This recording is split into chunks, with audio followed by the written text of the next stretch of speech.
as indicated yesterday, one of the things about this, two things about a minute paper. One are that you tend to collect them at the end of every class period. The second thing is you need to come back at the beginning of the next class period and talk to the students about how you've processed the information they've given you. So in order to model that, I thought I'd look at the papers that you turned in yesterday and tell you what I'm seeing across the spectrum of things. So from yesterday morning, a lot of people commented on that they didn't get enough information or enough time to sort through the 24 grid with the 6 levels and the 4 dimensions of knowledge and say, I can't figure out how to do each one of those things. And you weren't supposed to. Okay, in order to do that, we would have to spend a considerable more time looking at each one of those and providing examples and giving you time to generate examples. Instead, the purpose of showing you that grid was to encourage you to think more broadly about the spectrum of learning objectives that you might work on and realize that you can't possibly fill up all the cells with all of the topics and everything that you're planning to do in the course. You just can't do it. And so you're going to have to make some very important priority decisions about what you're going to choose for your course to work on and therefore a very large number of things that you're not going to work on. And that's one of the things that faculty members are charged with doing and one of the reasons that we rely on their expertise in a subject. So you weren't really supposed to do that. That wasn't be able to carefully distinguish all of those things. And but there are a number of websites that provide a great deal of detailed information. So I pulled one of them up that I tend to like. So here we're looking at the remembering level, and here are across the top are the 4 dimensions of knowledge. So we rotated this from where we looked at yesterday. And so here's remembering. So list the primary and secondary colors, recognize symptoms of exhaustion as their idea of a concept, recall how to perform CPR, that would be a procedural thing, and identify strategies for retaining information. That would be, those are examples of remembering learning outcomes on the 4 knowledge dimensions. So likewise, we could go through all of those. We could give you a chance to generate learning outcomes in all 24 cells, but that would take time away from something else, and we're not going to do that. But that was a major thing that people worked on. A lot of people, in terms of when they were looking at what to do with to continue to do and stop doing and start doing, a lot of people were looking at thinking about making changes in how they approach their course design, which is really great. I would encourage you that you don't think about making a change from here to like way over here, because you're likely to make some missteps along the way. Instead, make some smaller changes, and then the next semester make some more smaller changes and incrementally build up your kind of thing. So in terms of the start, stop, and continue doing, there were a lot of people planning to make changes there. There were no kind of unifying. There were lots of comments from the assessment section, but there were no sort of themes that stood out. So a lot of questions that people had tended to be like, please tell me how to do this. And that seemed more like, well, please come and talk to me about a one-on-one short little session and I'll see what they would do. They were more like individual consulting questions. So there were lots of them, but there were no clear themes that we would address across the range of classes. So that's where we are there. Any questions that sparked up over the evening? What is this website? Excuse me? This particular website that you have shown? This website. It's this website. How would I identify a website? You cannot read it. You cannot read it from here. That's the problem. Get better eyes. I'll be happy to send it to you. So I don't know, but what I did is I just Googled revised Bloom's taxonomy, educational objectives. This is the one at Iowa State. I think Iowa State Center for Teaching. Yeah, it's their Center for Teaching and Learning. They don't call it their Center for Teaching and Learning. They have another name for it, but there. If you really want to know what the URL is, I'd be happy to send it to you, but I'm not going to read the long set of stuff to it in class there. Okay. But I would point out to you that if you look at revised Bloom's taxonomy and you put in like the dimensions and the levels, you'll get a wide variety of sites. There are a wide variety of resources out there with lots of examples for you. Yes, sir? Jeff, I don't know if I missed it, but what was the revision that happened in the Bloom's taxonomy? There were two major things. The first major thing that's a difference from the version that was created in 1950 was the addition of the 4 dimensions of knowledge.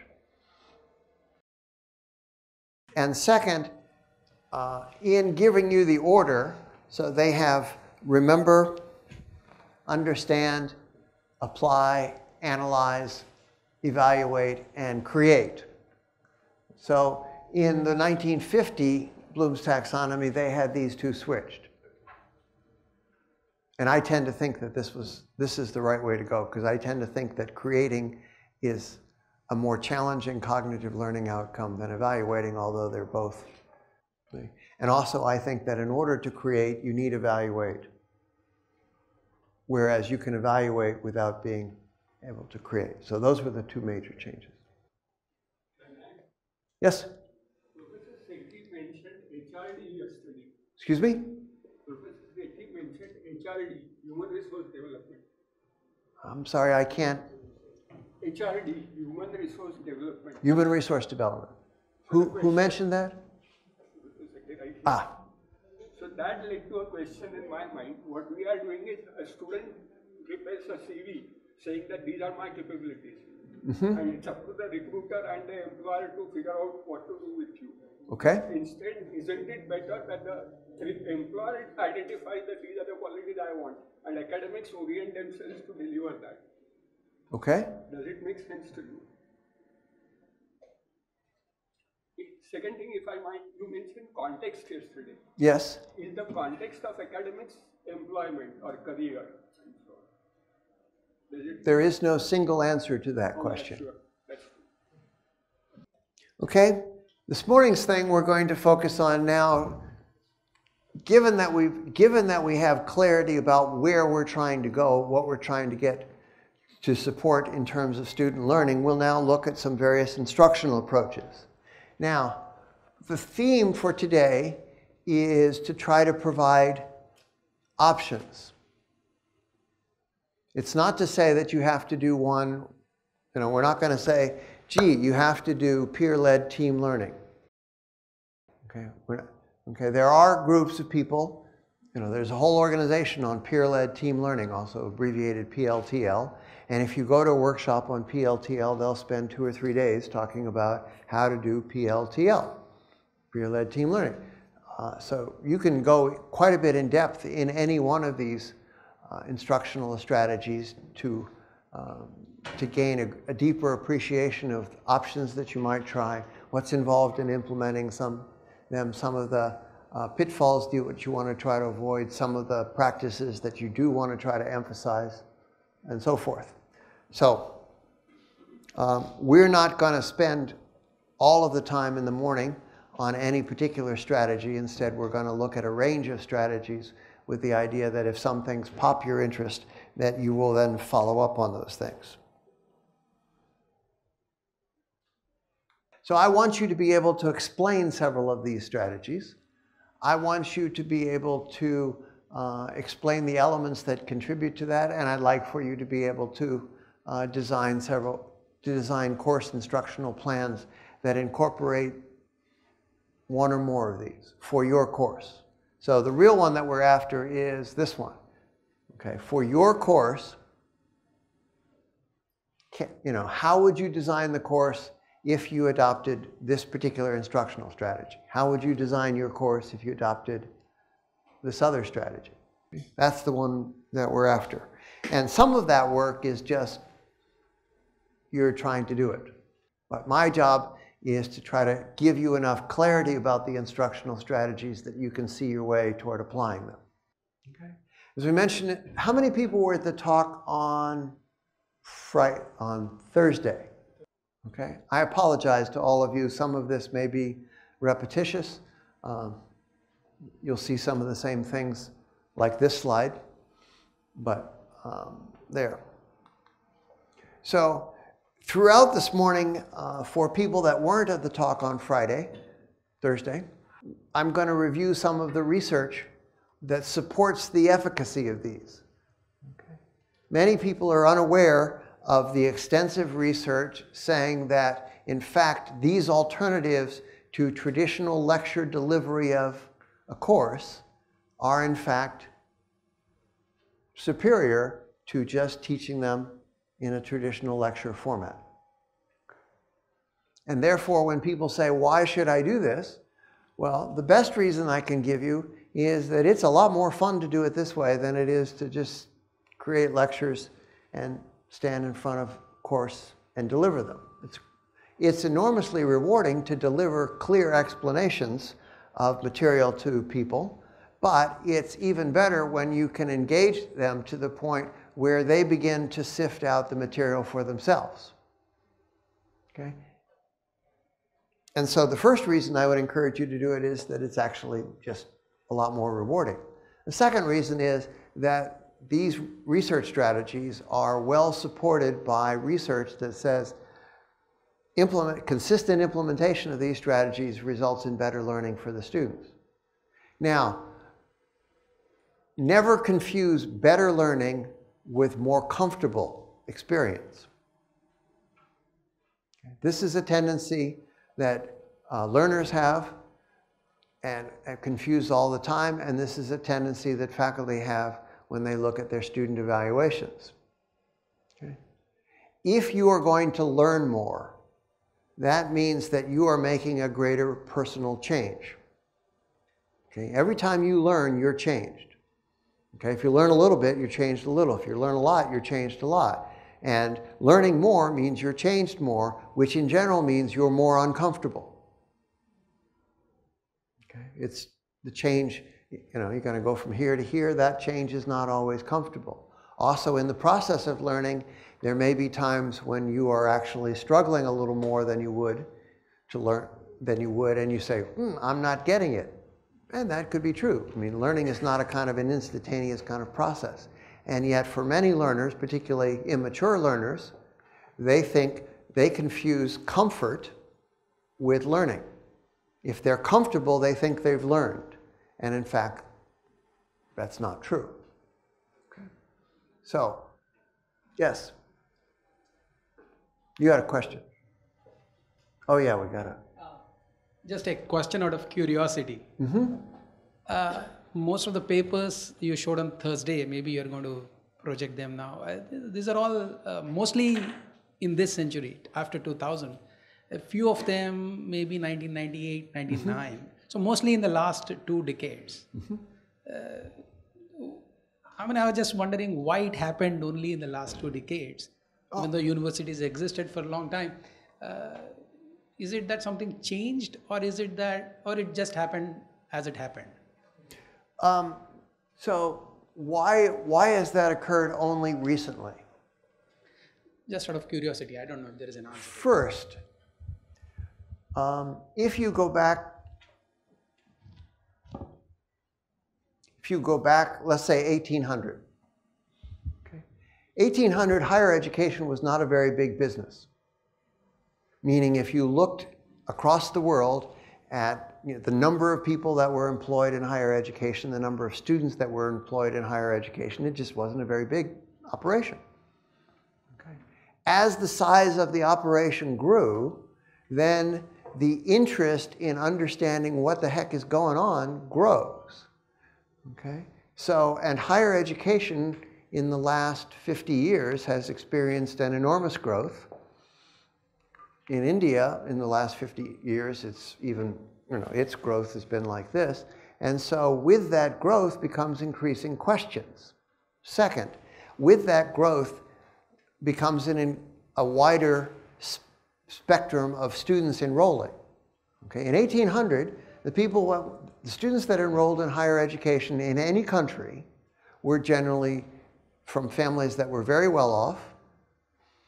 It was a very small number, and you just kind of went, and there was a small number of people getting this kind of education, and that was thought to be a good thing. And yeah, but are we, at that point, if you looked at what higher education did, they taught.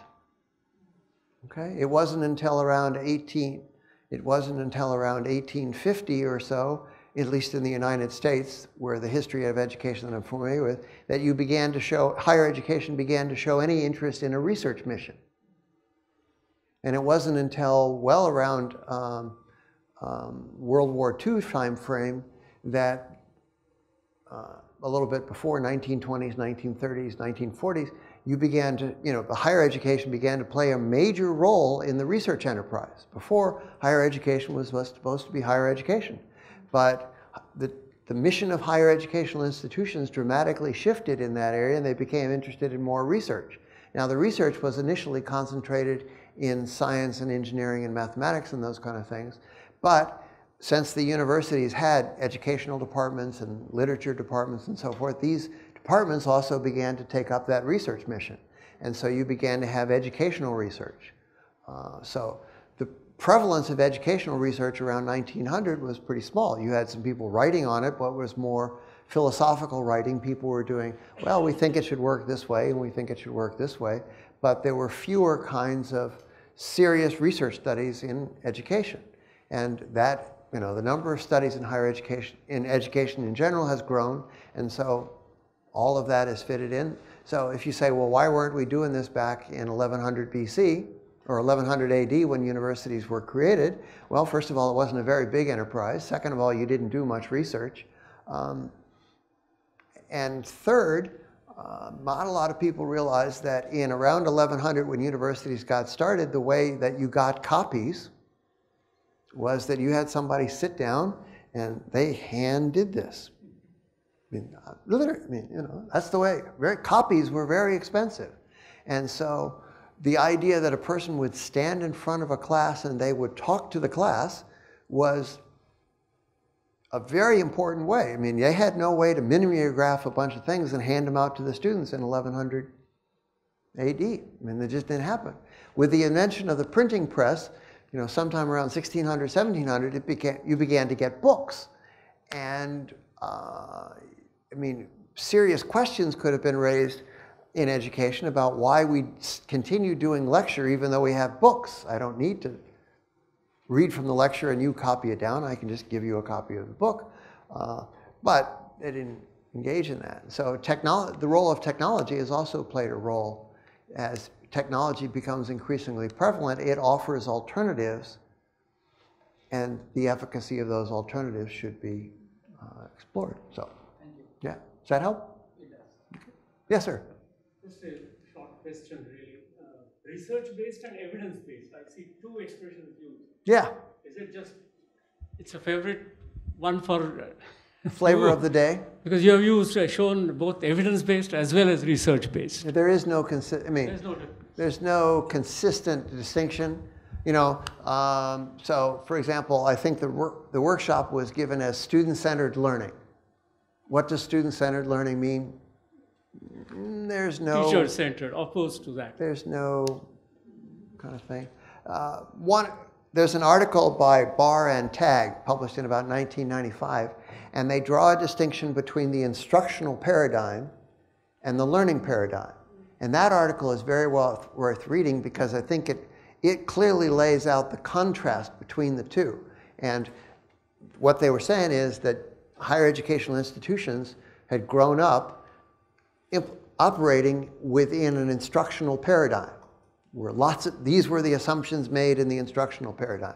And they were trying to encourage a shift to a learning paradigm, and they were showing, okay, for this assumption in the instructional paradigm, here's the alternative that is at work in the learning paradigm. Okay. And so there is no consistent use about that because partly because the explanation of the two different paradigms is a fairly lengthy one. And when people say, well, what is student-centered learning? Nobody wants to go to the trouble to repeat that thing. But it is a very interesting read in terms of contrasting those two paradigms. Your own journal, IEEE Journal on Education, has it changed now its nature? Because the journal is older than 2000. The journal was first published, the IEEE Transactions on Education was first published in 1957, I believe. Right. Now, I've been a reader in the old days.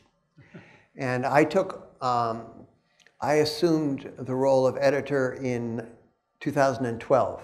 And if you look at the type of articles that were published in 2011, and you look at the type of articles that were published in 2017, I think you can see a substantial change.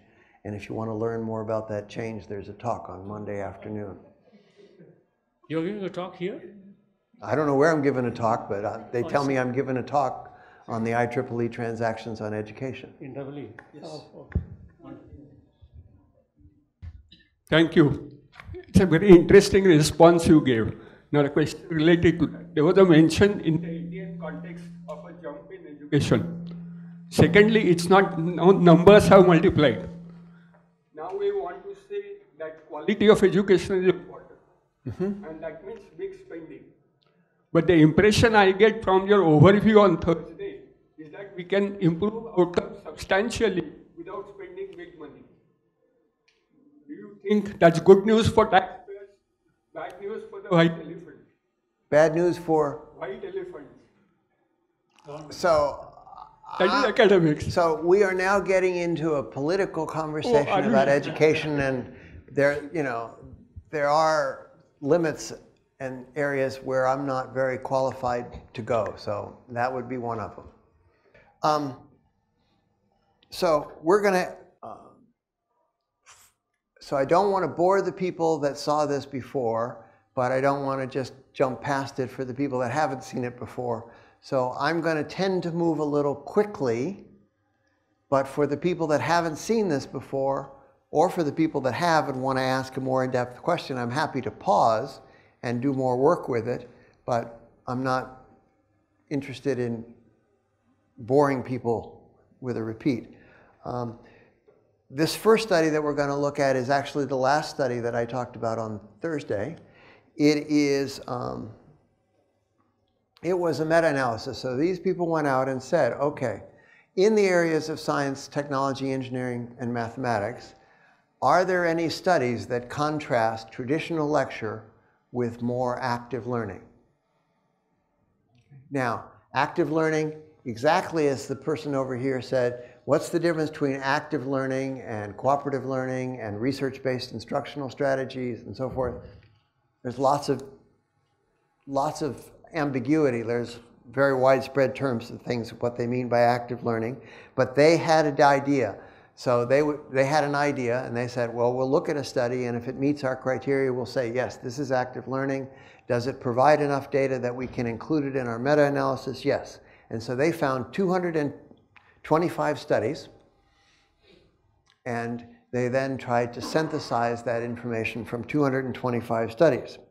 And what they said was, their conclusion was that if the benefit had been shown in a medical trial that was comparing a placebo and a treatment, they would have stopped the trial and said, the evidence is so clear there's no reason to continue the trial, we will shift over and use the treatment everywhere.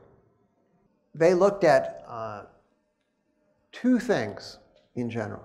They looked at change in failure rates, and they looked at change in exam scores. On this slide, they look at change in failure rates. They plotted the change in failure rates for all of the studies that they looked at. The vertical scale on the left-hand side is the number of studies that showed a particular change in failure rate. You'll see that some studies actually ended up worse, but not too many of them. And then the average trend was that you had a 10% reduction in failure rates as a result of the incorporation of active learning compared to that. And they show that same kind of shift in a different form with the thing on the right-hand side. So across those 225 studies, we show an average reduction in failure rates. And in almost every case, there is a reduction in failure rates or an increase in success rates due to the implementation of active learning compared to traditional lecture. Can I ask a question?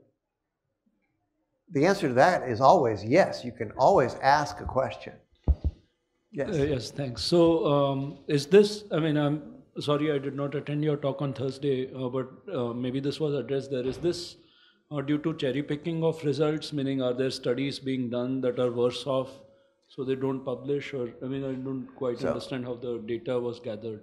So what you're looking at is they identified studies. They basically said, is it looking at active learning? Check one. Is it a study that contrasts active learning versus traditional lecture? Check two. Is there enough data that we can use it? I mean, sometimes they do a study and the study doesn't provide enough statistics in the study for them to be able to do the analysis that they want. So for example, they may have done a study and they may have just said, did the students like it better? Well, we can't use that.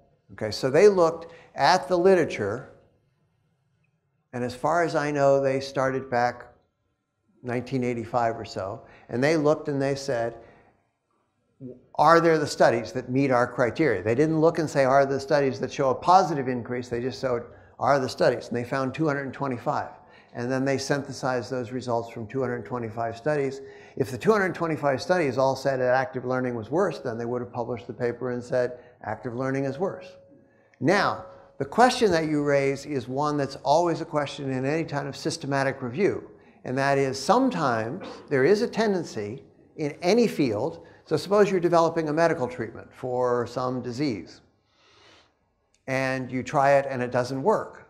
Well, there is a tendency for you not to publish that result because it does, well, yeah, we found lots of things that don't work. So there is always, in any kind of systematic review, a concern that the only things that I'm looking at are positive results, but that's what's published in the literature. So that's always in a systematic review a possible source of bias. But you can't pull out things that aren't there. Thank you.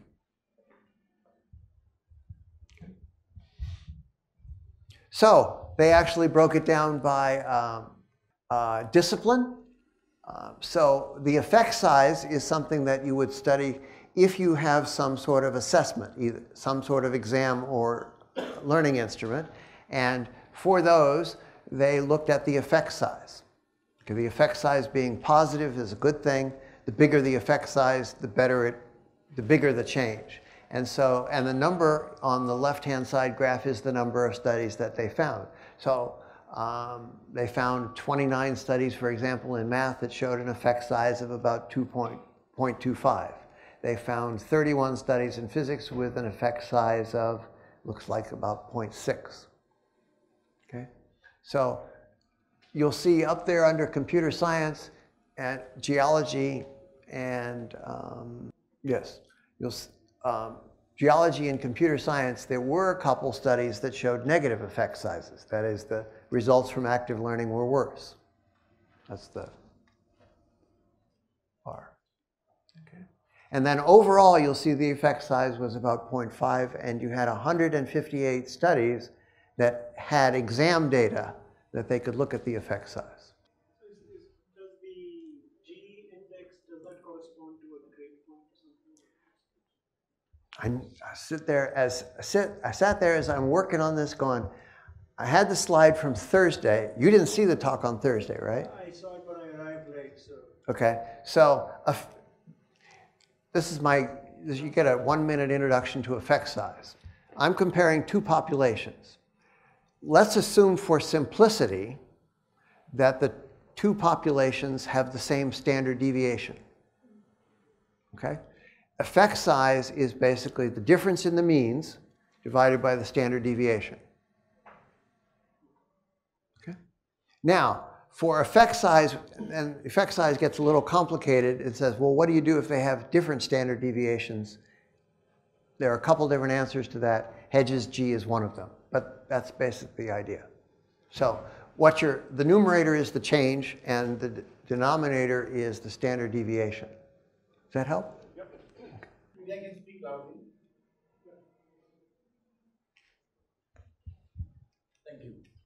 Thank you. Just trying to understand this black colored figure on the bottom which says 158 and Yes. a effect size of approximately 0.5.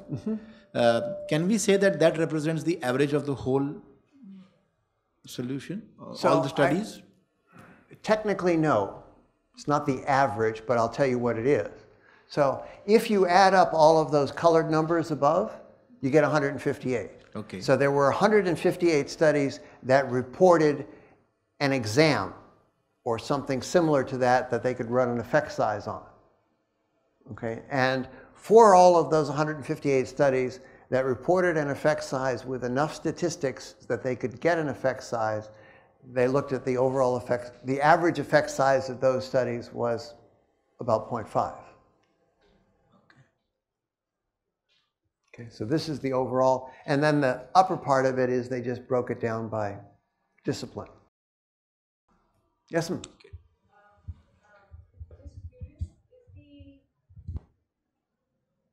Are these studies all conducted in the United States? Or so I'm curious whether this would vary with the population that you're dealing with. So let's say in Europe, this might be different, in the United States, in India, so on. So in my reading of the article, I don't remember I don't remember if they said where the studies were conducted. Okay, from my study of the literature, the majority of studies have been conducted in the United States. I am familiar with some studies that have been conducted in other countries that compare active learning with traditional lecture, and they show the same sort of positive results.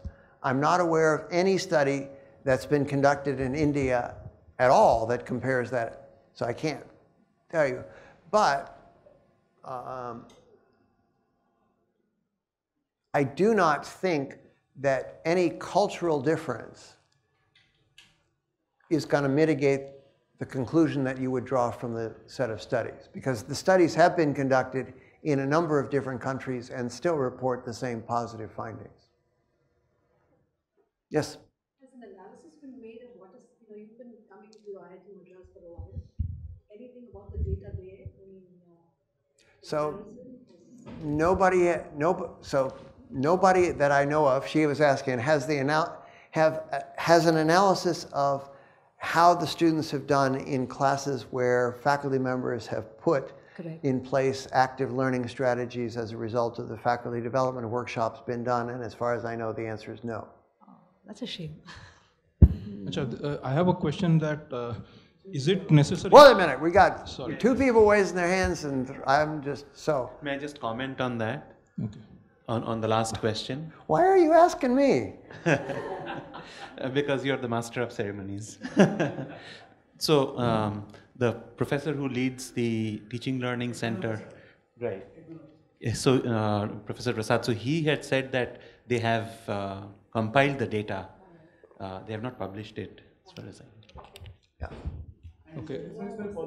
Results were positive, that's what he said. You made a presentation on these all studies. I think for chemistry course. Yeah, Nandita can probably. So she'll need the mic. We're going to finish this conversation about IIT Madras for people that. So several people have done these studies independently, and they have shown better feedback from students and the improvement in the class average. Prasad, who's heading the THC there, has compiled data, and he'll probably be publishing it soon. And the other thing what they have done is they have initiated research at several departments there, like people have come forward so that they get more data on this. So that's where That effort is underway. Yeah. The effectiveness of active learning seems to depend on the nature of the subject, because in two subjects you have negative outcome, like in geology and computer science, as you mentioned. Now, has there been any investigation No, as to... I don't agree with the conclusion that you're drawing. Okay. So, you know, so the conclusion that you would draw is that there is a distribution. Right. Okay. I wouldn't draw the conclusion that there's enough data there to tell you that it depends on discipline. The fact that there is variation between disciplines, you'd actually have to do the statistical analysis to say, do I have enough information? So, for example, geology has only 2 studies. That means one study gave you this result, one study gave you this result. Are you able to conclude anything from that statistical analysis? No, that's what they're showing. So could you conclude that geology is different than math? No, because there's not enough stuff here. Now you might be able to look at these 2 studies and say, is there a difference between mathematics and physics? But I don't think that analysis has been done. So I don't think you can conclude that there's a difference. I'll just rephrase my question. Have there any studies being done on compatibility of the technique of teaching with the subject which is being taught? For example, in one case, in one subject, for example, physics, it seems to have had a much more positive effect as compared to, let's say... Nope. Again, I'll come back to it. Yeah. So we have the fact that numbers differ, the fact that random numbers differ doesn't mean that there's a difference. Okay. That's just true. Okay. So, Not enough data. So, Not enough data to make such. no, but 29 versus 31 is, I think, I'm talking about maths and physics, which has 29. yeah, but somebody would actually have to run the numbers to see if there's a statistical difference.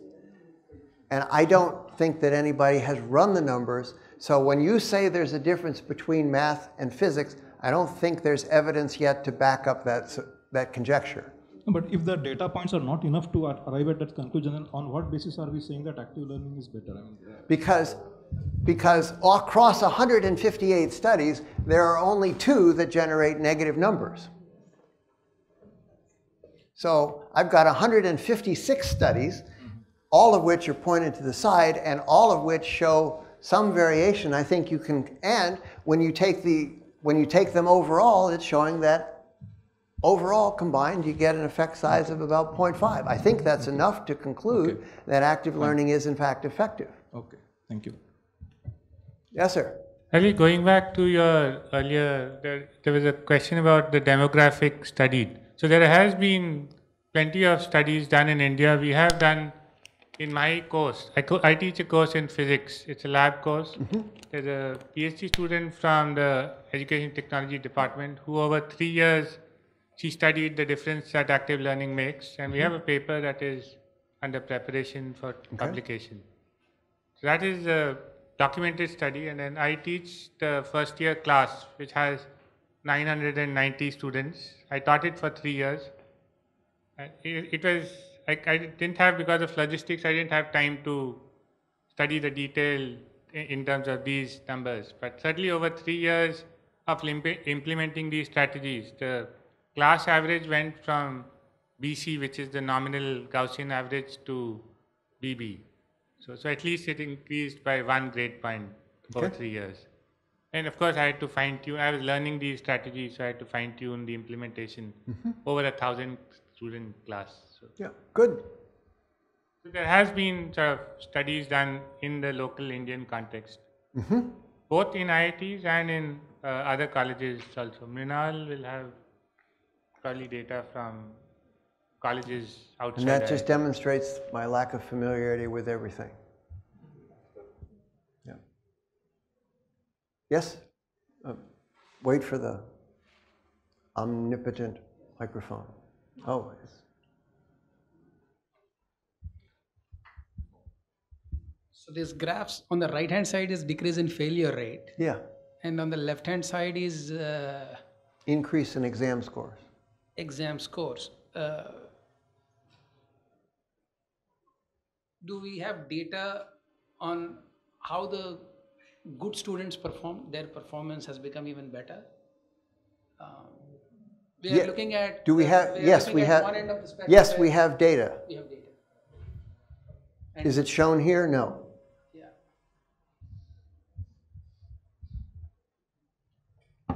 Is there a question back there? Nope, there's a question over here. Okay, this is the last question we're going to take on this slide. It's just. I've done some experiment with giving them a second and a third chance to improve the score. Mm-hmm. So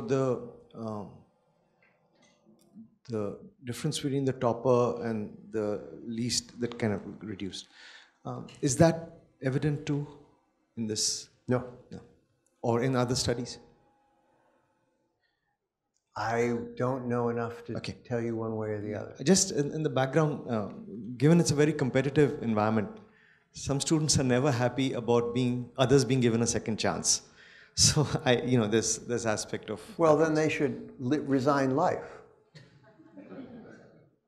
Yeah, but I just want to share that because that's an issue that one deals. I mean, that's what I would tell. I mean, I'm sure if you look at those people who are complaining, there have been lots of times in their life where they were given a second chance.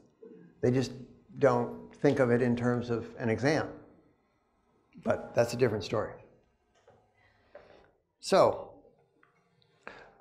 for the exam things, there were instances where they would look and say the assessment type was an exam, and another place where they looked and said the assessment instrument was a concept inventory, and they can compile those statistics.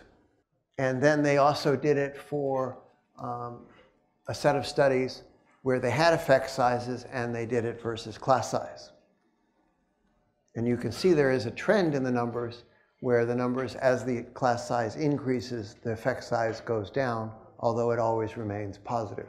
Okay, so that's at least one quick look at why you want to consider alternatives to traditional lecture.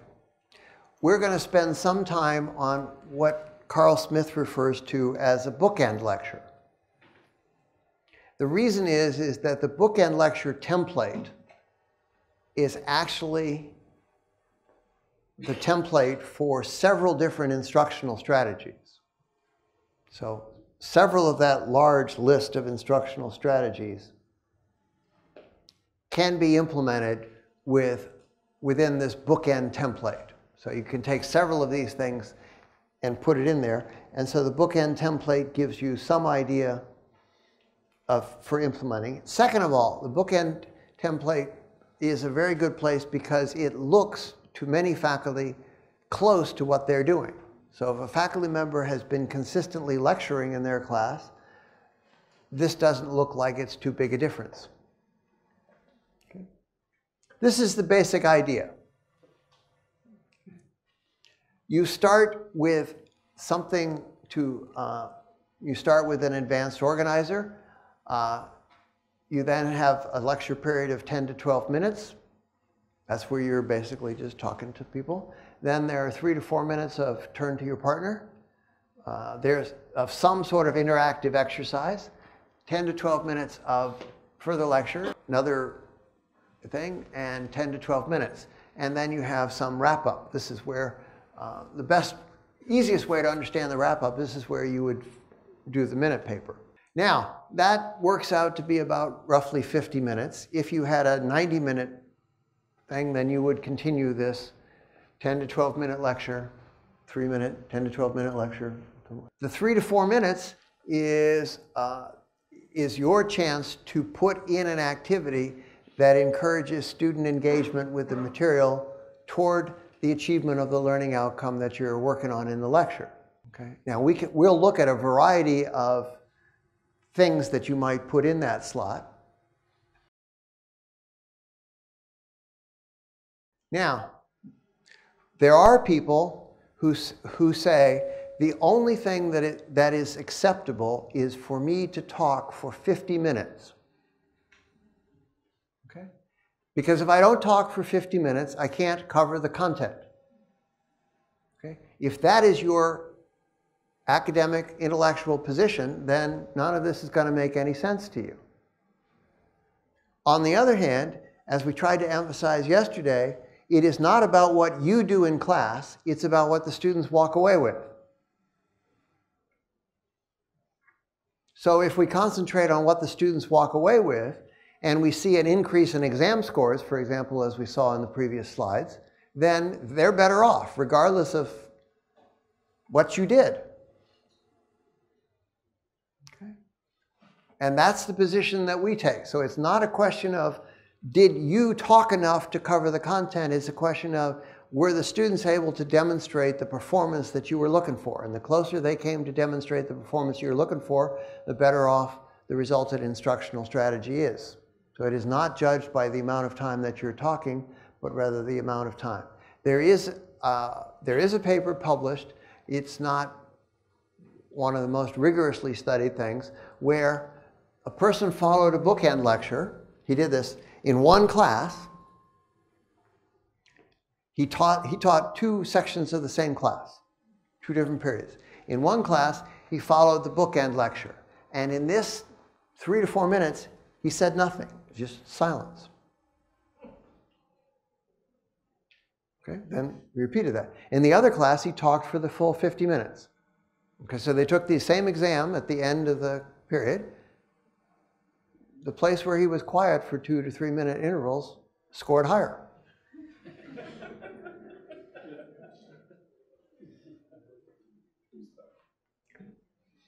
So that's not to suggest that what you need to do is cease talking and that's the only thing you do. It's just a reflection that the idea that more talking results in better exam scores is not supported by any evidence. The purpose of the advanced organizer is to get students walk into class. When the student starts, when the bell rings or the class starts, I can tell you they are not immediately locked on to what you're doing. And so the advanced organizer is anything that you can do to get them immediately locked on. If you've had assigned reading that they were supposed to do before class, one advanced organizer is to give them a short remembering level oriented quiz on the reading. Another thing that you can do is to talk about here is the learning outcome that we're going to work on. Here is a real world application of it. Presenting real world applications of any of the stuff you're going to talk in class has been shown to be effective in terms of getting students engaged. You can ask a provocative question. You know, sometimes you can say, well, did you know that? And you ask the question and students go, really? Maybe I'm going to pay attention to what's going on. So the purpose of the advanced organizer is to focus the student on what you're going to talk about today. Another thing is just to say, here's the learning outcome that we're going to work on today. Here's how we're going to do it. And we go, oh, okay. That's an advanced organizer. What I'd like for you to do is to spend a minute, take a couple minutes, write down a course that you're going to teach next semester. Write down a lecture you would do in the course, pick a 50-minute lecture, and then say, what would be a good advanced organizer so I could get students locked in on that topic? 2 minutes.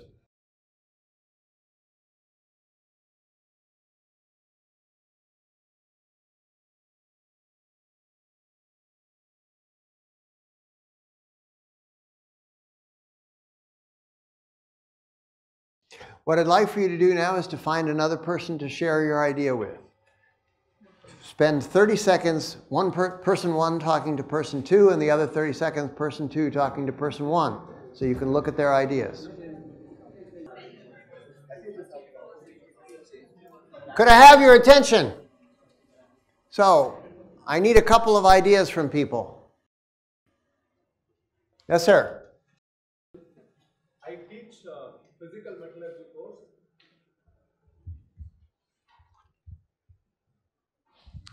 I teach a physical metallurgy course. So this is a lecture on phase diagrams. You teach a physical metallurgy course. Yeah. Are there subheadings as unphysical metallurgy? There is chemical metallurgy, so that is why it's okay. physical metallurgy. So this lecture is on phase diagrams. And one of the things that I start with is to talk about what is known as chocolate ripple, which is a intimate mixture of chocolate and vanilla. That is very difficult to make because it forms what is known as an eutectic system. And unless you are at the exact composition and temperature, you get clumps of chocolate or clumps of vanilla which mars the texture of this. So this is something that you can introduce and then start the lecture on phase diagram. Okay, yes. I teach a course on manufacturing. So what? It's okay, go ahead. Yeah, so what I have two ideas. One is about... Just one idea, I don't want two, I just want one. Okay, you explain a case to them, Okay. manufacture of a product, and how it involves fundamentals, or how fundamentals would improve the understanding of the manufacturing process which was used in the entire system. Yeah, give them a real life application. Yeah. Good, yes. So going the complete opposite direction, I will be teaching a course on foundations in mathematics, and something I often do also in my master's classes. Give them a statement, maybe real life, maybe mathematical, ask them to negate it. So this is something I've often done. Okay, good. That'll be, okay. So then I want you to think, now, I could ask you to prepare your 10 to 12 minute lecture, but you're usually pretty good at that. So what I'm thinking of is think about that same lecture, think about your first 10 to 12 minutes that you would talk about, and then say, okay, after 10 to 12 minutes, what was an exercise that I could give the students that would engage them in talking about what was presented to them in the 10 to 12 minutes? That is, think about the 10 to 12 minutes, think about what do I want for students to pull out of that 10 to 12 minutes, and design an exercise that will encourage them to pull that information out of that 10 to 12 minutes. Okay? So, you got 2 minutes to design that exercise.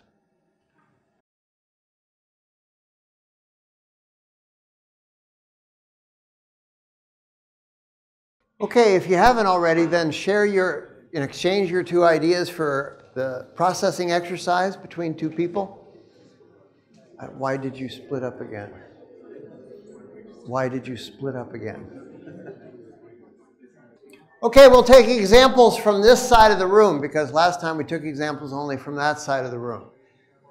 Microphone. So essentially, the course I'm going to teach.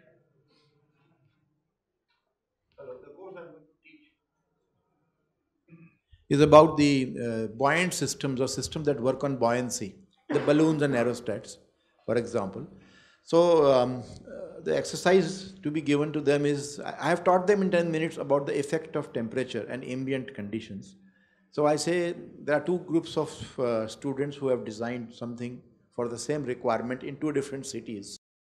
And they are now sending their system in the other city for demonstration. So will it work or not? And what will be the reason for that? Okay, good. Yes, no, this side of the room. I would have taught them for 10 to 12 minutes about the sizes of different pollutants in the atmosphere, and then give them two different cities to say which of the cities would have what kind of particles. Okay, good. He has it. I'll tell about what I have done. We have provision for a 90-minute class and two such lectures in a week. So 90 minutes is too long a time to keep these students attentive and whatnot. Secondly, there is no separate time for tutorial session. So what I used to do was lecture for about, say, 30 minutes, not 15, 20 or 10, 15 minutes, no, 30 minutes, and then give them a problem, small problem, and go around the class. They would be free to talk to each other or whatever, and then look at some of the answers or some things that they were not able to do, and then comment on that, and then proceed further for the next 30 minutes or so. Okay. Yeah. Good. Okay, so what are some options in there? So what you have seen are modeled are two examples of a think, pair, share. That is, you pose a question to people, you ask individuals to think about the answer, whether size of pollutants or the buoyancy issue or thing, and you then ask two people to share, each with the other, and then you get a couple report outs. Okay? And you can keep that to about 4 minutes. So, another example of quicker questions. You can pose a question and ask students with an audience response system to respond, and you can actually pose. So there could be actually multiple quicker questions that get students to engage with the material you've just given them. You can often use those to post the answer to a PowerPoint graph so the students can see a graph of the data. You may then want to look and say, gee, based on this, do I need to say anything more? Or you may just say, well, enough people's got the idea that we can move forward. Concept question is a variation on a clicker question that focuses on a particular concept. And you can ask students to demonstrate their qualitative reasoning with that concept with a question. And there are a number of examples of a concept question. You can ask them to generate applications of the content. I've just talked to you about this operation for a while. What would be a practical application of it? So all of those are examples of what you might do in that processing period. So what comes at the end? So the first thing that I would encourage you to do is, in the class that you're going to teach next semester, use a minute paper as a way to wrap it up.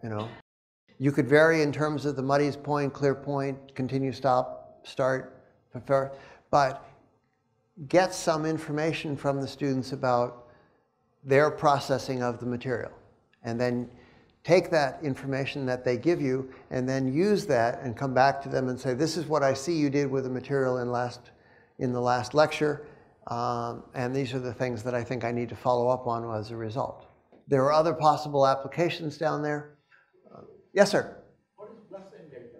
So plus and delta is a shorthand for what I use. Plus, instead of asking what's helpful and muddy, occasionally I will say, tell me something that I did that was really effective for you. That is a strength of the instruction. That's a plus.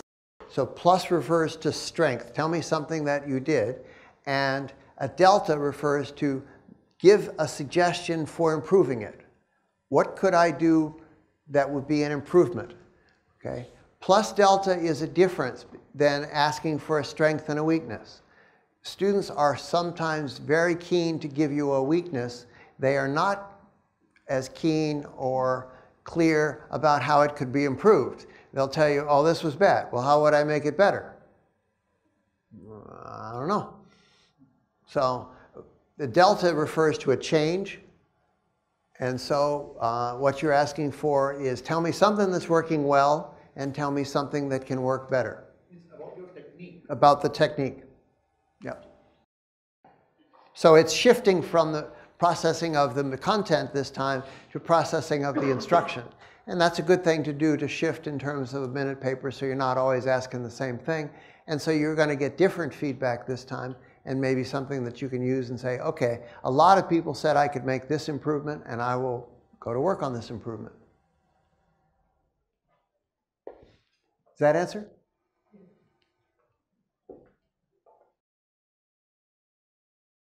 Why 10 to 12 minutes?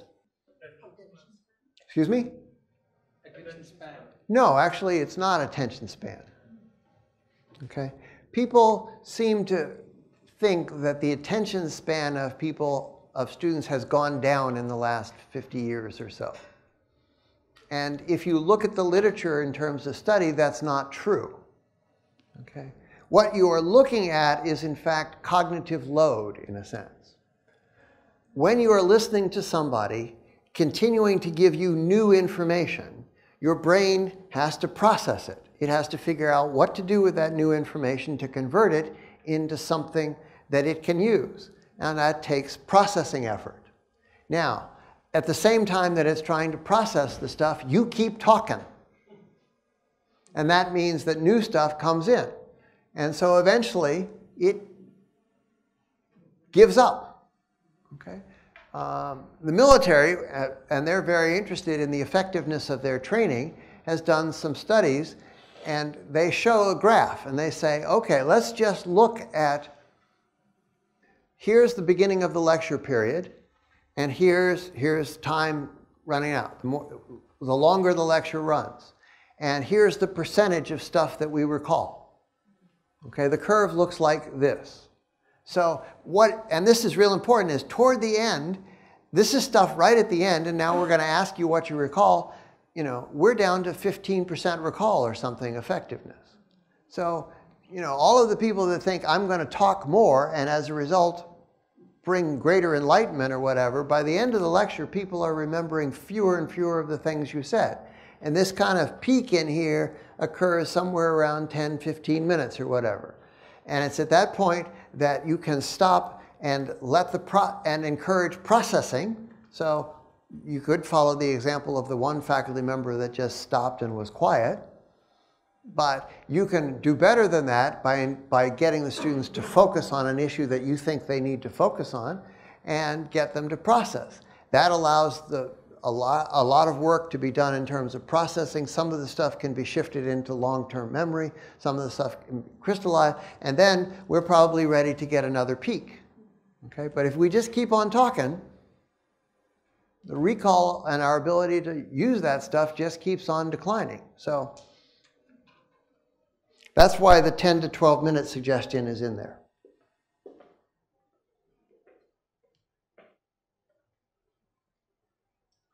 So we've been at it for approximately an hour and 15 minutes or so. What I'd like for you to do is to say what so far has been most helpful and what's still unclear. So I'd like you to put the answer to valuable, helpful on one side of the piece of paper and clearly label that, and on the other side of the piece of paper put muddy, confusion, or whatever, and tell me what's still confusing. Do put them on opposite sides of the paper and do label them. It helps me to work through them more rapidly. Okay, if you pass the papers forward and send them on down. We talked about minute papers yesterday. Minute papers, but the use of minute papers themselves tends to lead to increase in learning. And there's a fair amount of documentation on that.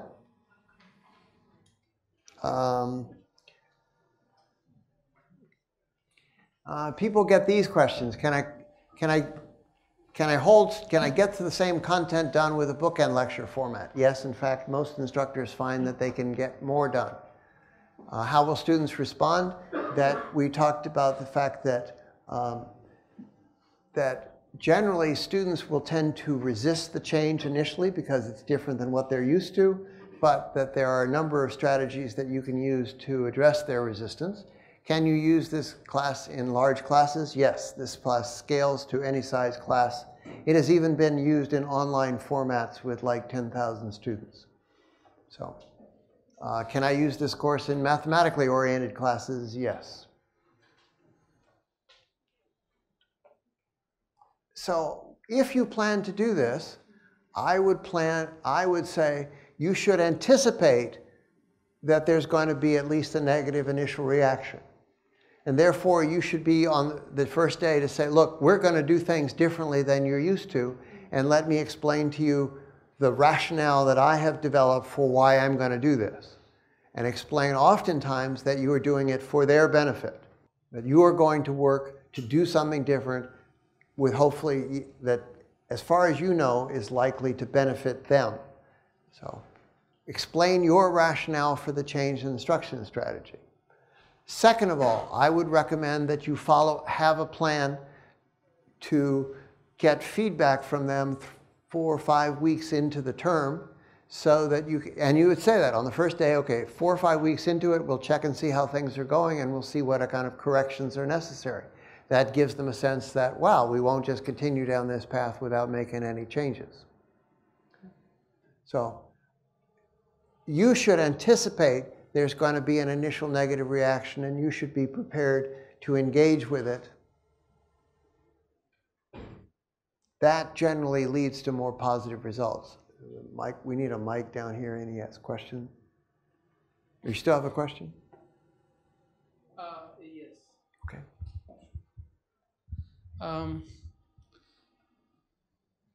So the earlier slides you showed on this bookend lecture, 10, 12 minutes, 3, 4 minutes pause, or the other types of learning strategies that one would use in the classes.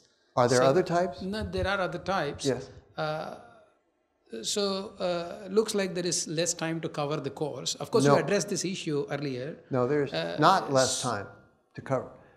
There's the same amount of time, you're just deploying it differently. Does it mean that the classroom, those 50 minutes, 40 minutes, 1 hour is to engage students in the concepts, and then the details you give them in some handouts and for them to read? Is that a good strategy to? So if you do all the details, then it's going to take a lot of time, but then you you're going to ask a very long question, and we're going to. Is that a good way to think about this? No. Okay. And the reason is that you're still thinking about how you're going to talk to them instead of how you're going to support their learning. I guess it's related to his question in the sense, beyond the engagement in the classroom, what more is expected from the student? Is the classroom interaction the only one for the course, the only thing for the course? So do you normally give homework and stuff? Home assignments are given, yes. So we're not saying that a bookend lecture doesn't make any changes to that sort of thing. So that will continue.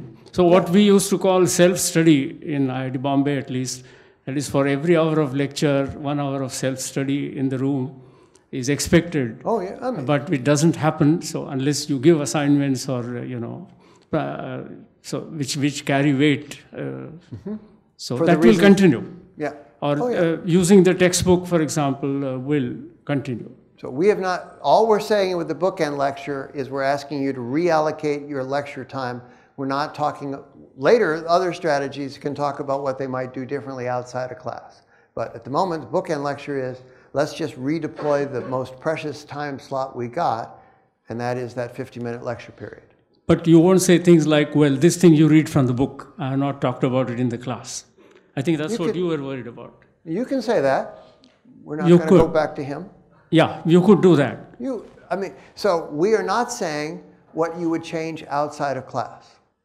We're not saying, at the moment, you could keep things the same. You may choose, in fact, to do different things outside of class, and that would be okay. That would be your decision. The bookend lecture approach just talks about, here's the 50-minute lecture, how can we change what's happening in that 50-minute lecture? There are other things that would talk about how we change things that you do outside of class. Okay, so this will take care of the question about content. Whether because of the reduced lecturing time, the content gets... No, lecturing time is not reduced. Okay. There's still the same 50 minutes. You are redeploying that 50-minute period. We are not reducing the 50-minute period. Sure, yeah. But you're doing less of talking to some... Yes, and we've already established that more talking doesn't lead to more learning. Okay. So I had a question about formative testing that we discussed yesterday. Is that, can that be a part of the 3-4 minute sort of window that we have? Or would you see that as something different? So I would see that as something different. I think that the formative testing would probably take a little more than 3 to 4 minutes. So I think we might be talking about a slightly different deployment of the 50-minute period. And that would be, that was one, but your comment raises, there were several comments about the LTTT thing.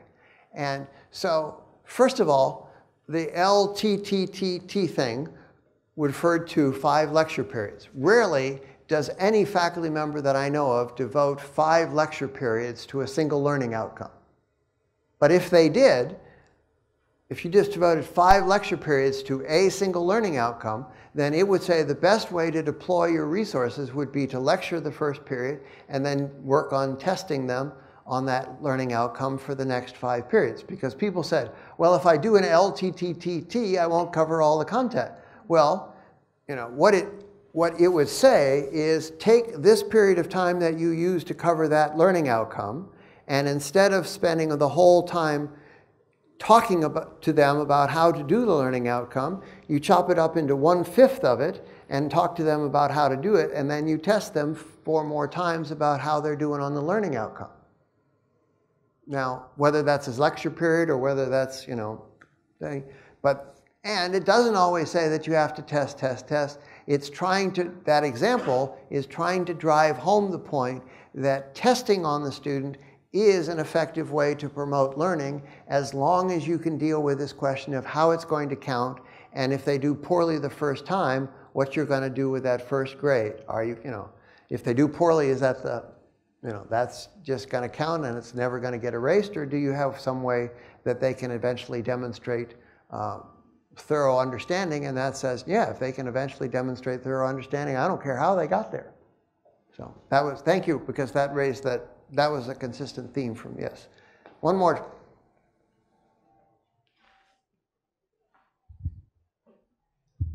So this idea of giving a 10-12 minutes lecture and 3-4 minutes break, is it generally more useful in a very large class? Sometimes you have advanced courses wherein maybe you have 25-30 students, it's easy to connect with a larger number of them.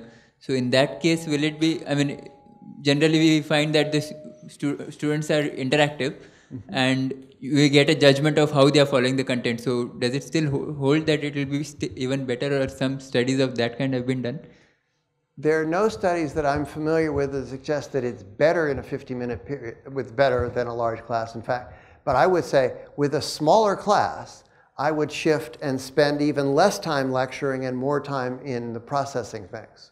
So the smaller the class, I would spend more time in the processing periods.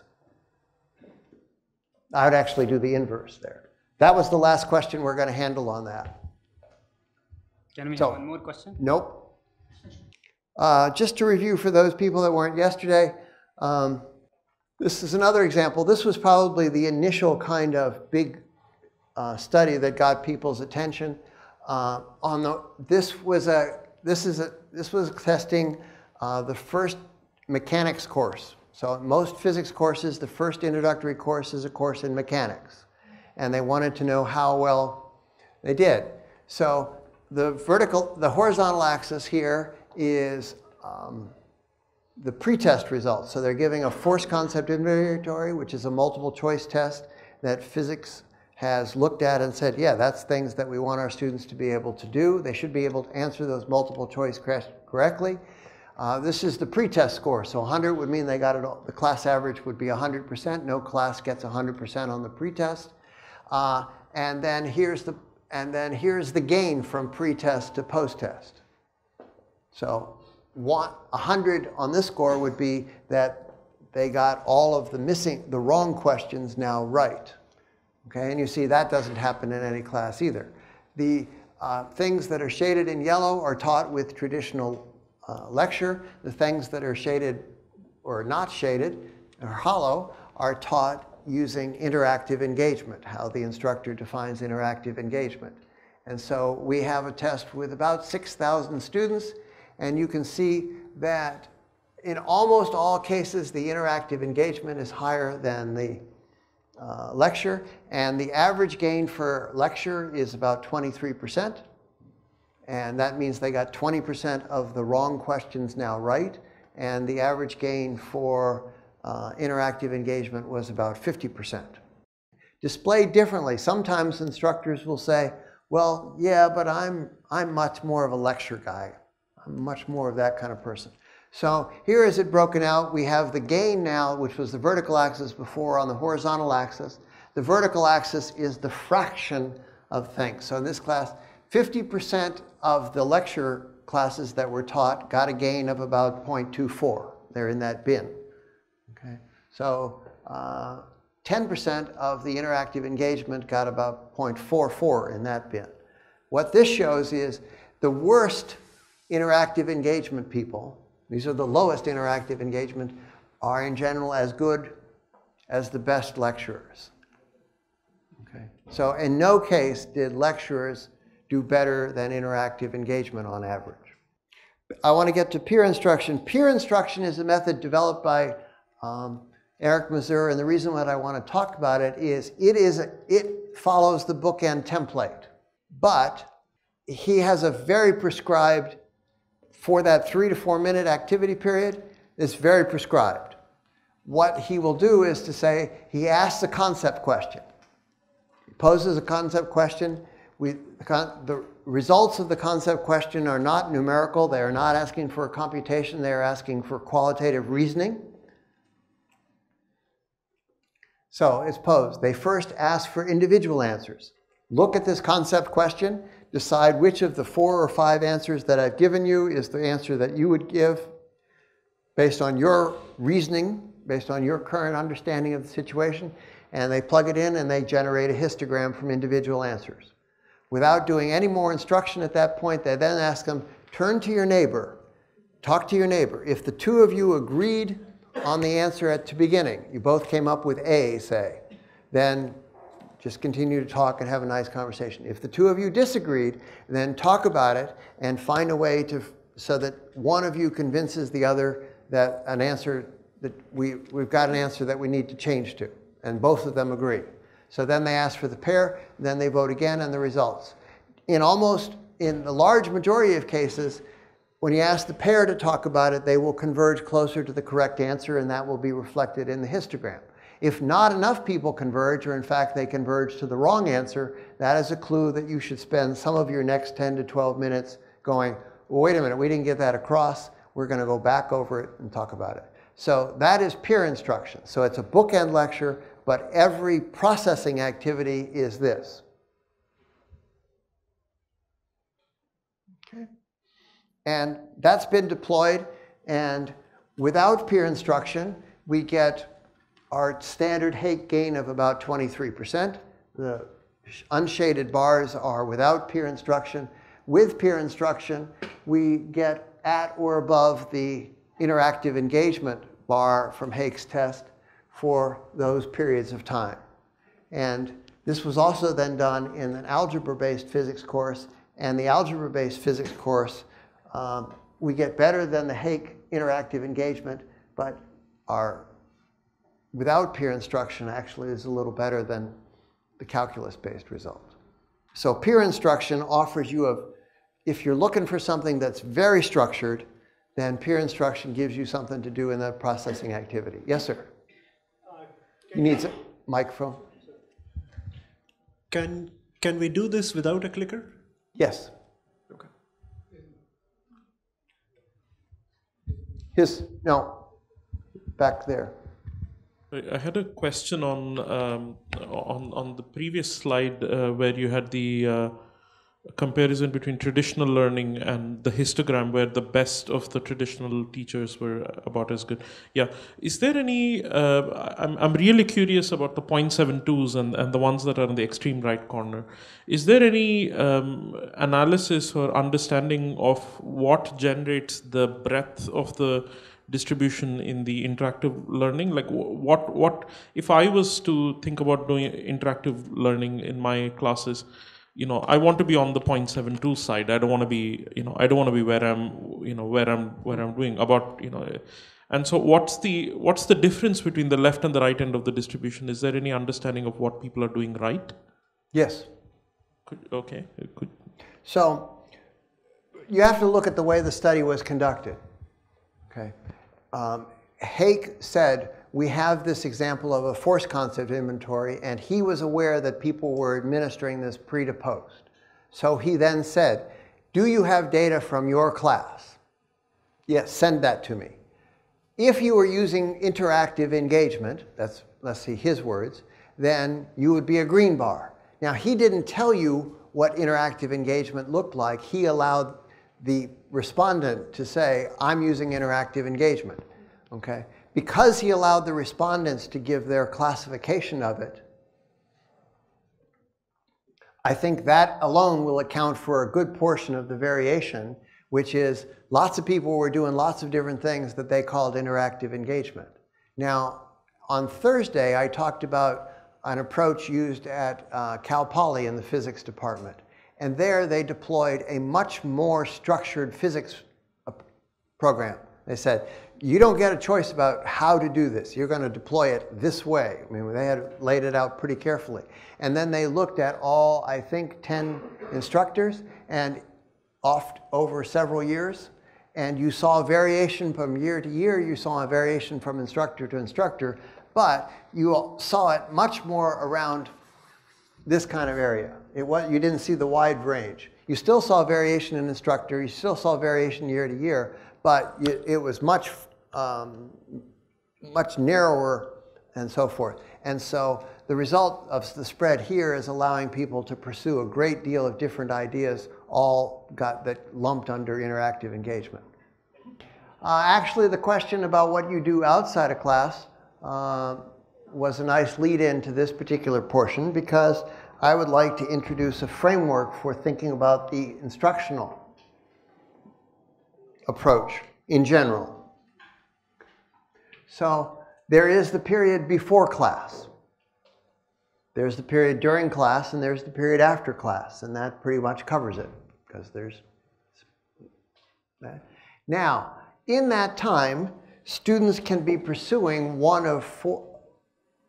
a learning strategy that falls into one of 4 categories. This is not an instructional strategy. This is a learning. This is what they're doing, focusing on what they're doing. Okay? So they could be pursuing a passive instructional learning strategy. They could be pursuing an active learning strategy. They could be pursuing a constructive learning strategy, or they could be pursuing an interactive learning strategy. This is focusing, what are the students doing? So, and you may say, well, what are passive learning strategies? Okay? Passive learning strategies are where all that they're doing is receiving information. Okay? Examples, listening to a lecture, taking lecture notes by copying what's on the board. That's passive learning. So another example would be they're reading a book, and all they're doing is just, or looking at the book. Just passive. They're just getting information. The next, they could be pursuing an active learning strategy. An active learning strategy is one in which their own knowledge is being activated. Their own knowledge, that is what they had prior. So if you're thinking of the textbook, their own knowledge is what they had before the textbook. So, and you're asking them to activate that. They are doing something that activates that. That they're searching for new knowledge. That they are emphasizing selected passages. They're doing something. Okay, the essence of an active learning strategy is that they're doing something. Okay, rather than just receiving information. Those examples are all examples of an active learning strategy. Of active learning strategy. Okay. So they could be pursuing an active learning strategy. Yes, sir? Then why does it say copying solution of a problem? I do not think it says copying a solution from the problem. Oh, copying the solution of the problem from the board. The only reason that I can think that they did that is that they are being asked to, while they're copying it, to translate it into their own language in terms of how they would attack the problem.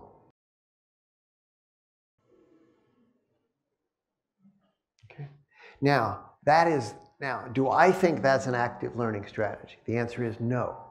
Do the authors of the paper that made the framework think that that's an active learning strategy? They said yes. So, constructive. What's the difference between constructive and active? The other word that is often used is generative. Constructive is where they're actually building something. They're actually, they're not only working with the information, they're actually, they're constructing a concept map, they're constructing a bar chart, they're constructing some sort of notes, they're paraphrasing stuff. They are, anything where they're actually being asked to to bring something into existence that didn't exist before. That's constructive, okay? Active is just that they're active is just that they're doing something with the information.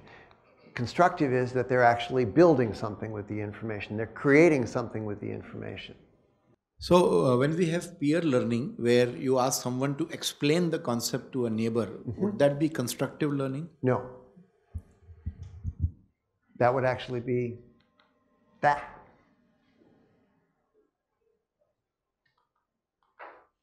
But, so that's, those are examples, more examples. Those are all examples of constructive learning. No, not that they generate understanding. This is where you actually could see them actually build something for you. Okay, so they're not just taking a note, they're actually creating something that didn't exist. So for example, if you put your notes on the board and you said, give me a 3-sentence summary of that, that would be constructive because they're constructing the summary. Okay. If you ask them to generate examples from daily life. So these are all constructive, or also the word used in the literature is generative. They're building something of their own construction. The last kind of learning activity is interactive. So your example with one peer talking to the other and they're going to talk back and forth, that's interactive. They're engaging with somebody else. And to me, one of the essences of interactive is that now they're getting somebody else's perspective. So when they make an explanation of something, they're getting an explanation from somebody else. And they're going, well, your explanation isn't the same as mine. It doesn't mean either one of them is wrong, it's just different. And they may begin to go, how do I make sense out of the differences or whatever? So interactive, the essence of it is 2 or more learners working on something and trying to make sense out of things. And there are some examples there. So in the think, pair, share, the pair part is the interactive part. Okay. Now you have this, so there's a hypothesis underlying the construction of this framework. The hypothesis is that interactive learning is better than constructive learning, is better than active learning, is better than passive learning for the purposes of producing results demonstrated learning. So if students are engaged in interactive learning, they're going to get better results than if they're engaged in constructive learning, if they're in better results than if they're engaged in active learning, and than if they're engaged in passive learning. Okay. And I guess the other answer is no learning, so that they're inert. So passive learning would be better than inert learning. Okay. That's the underlying. Now, the people that construct the framework will say that's kind of a working hypothesis, because there are a few studies that they can point to back up that hypothesis, but they wouldn't say they've completely proven it.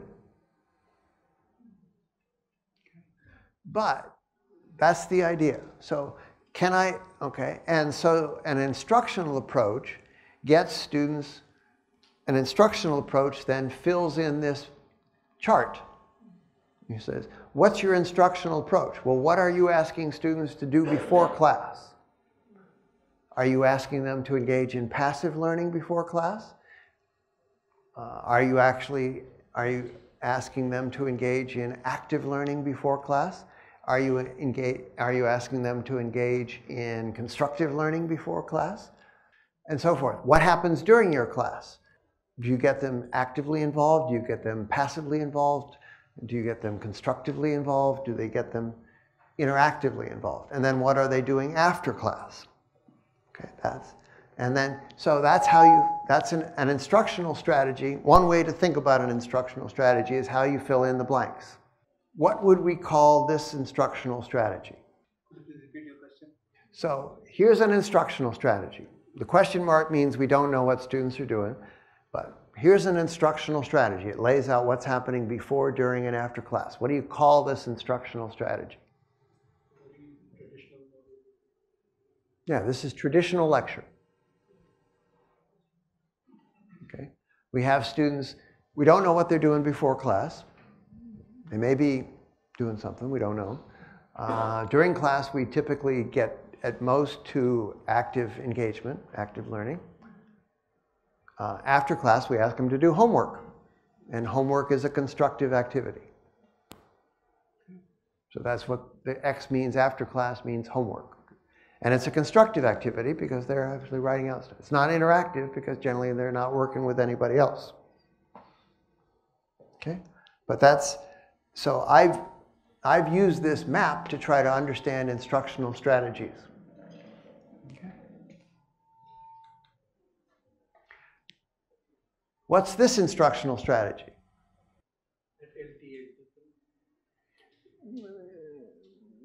Yeah, people are beginning to get it. This is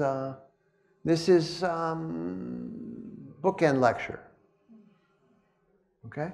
Notice that the bookend lecture, we didn't say anything about what they were doing before class. We did get them, because it's a bookend lecture, we probably got to interactive learning happening in class, but we also had the other things happening. And we give them homework after class. That's a bookend lecture. Pure lecture, pure interaction, pure instruction follows this kind of format, and so forth. Okay. You can see that the opportunity here is that the hypothesis is doing this column over here, the interactive column, would be better. So that the opportunity now, if we're doing bookend lecture, the opportunity is to get the students doing interactive stuff before and after class. I'm guessing that people won't know the name for this one. Yep, this is a flipped classroom. Okay. The reason why there are question marks are that if you read most of the literature on flipped classrooms, not all, but they are generally silent about what happens in class. They are very focused on the fact that students are going to watch videos or whatever. So the big thing in flipped classes is watching videos before class. Basically watching lecture before class. That's why you have this. So rather than these two dots, X's being before class, we have them doing during class, you have them doing before class. So it's lecture before class. Now, flipped classroom descriptions of it are generally pretty silent about what's happening during class. And so they have an opportunity to be more constructive with what can happen in class.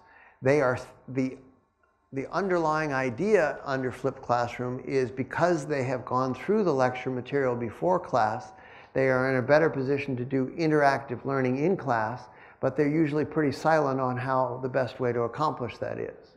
So that's why there are question marks sitting there.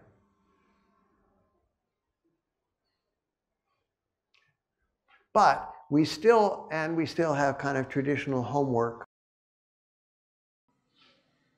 outside of, after class. Okay? Now,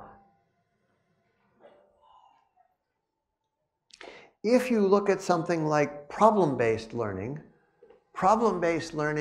would get X's everywhere.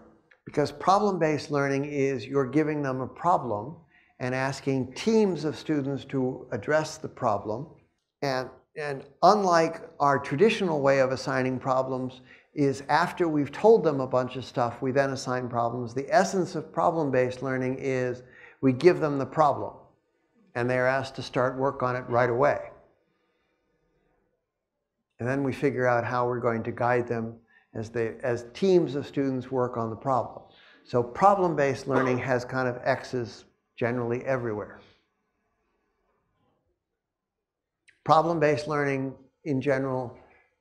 So the difference between problem-based learning and case-based learning and project-based learning and challenge-based learning and other kinds of things comes in, and inquiry-based learning comes into play in terms of what you're posing.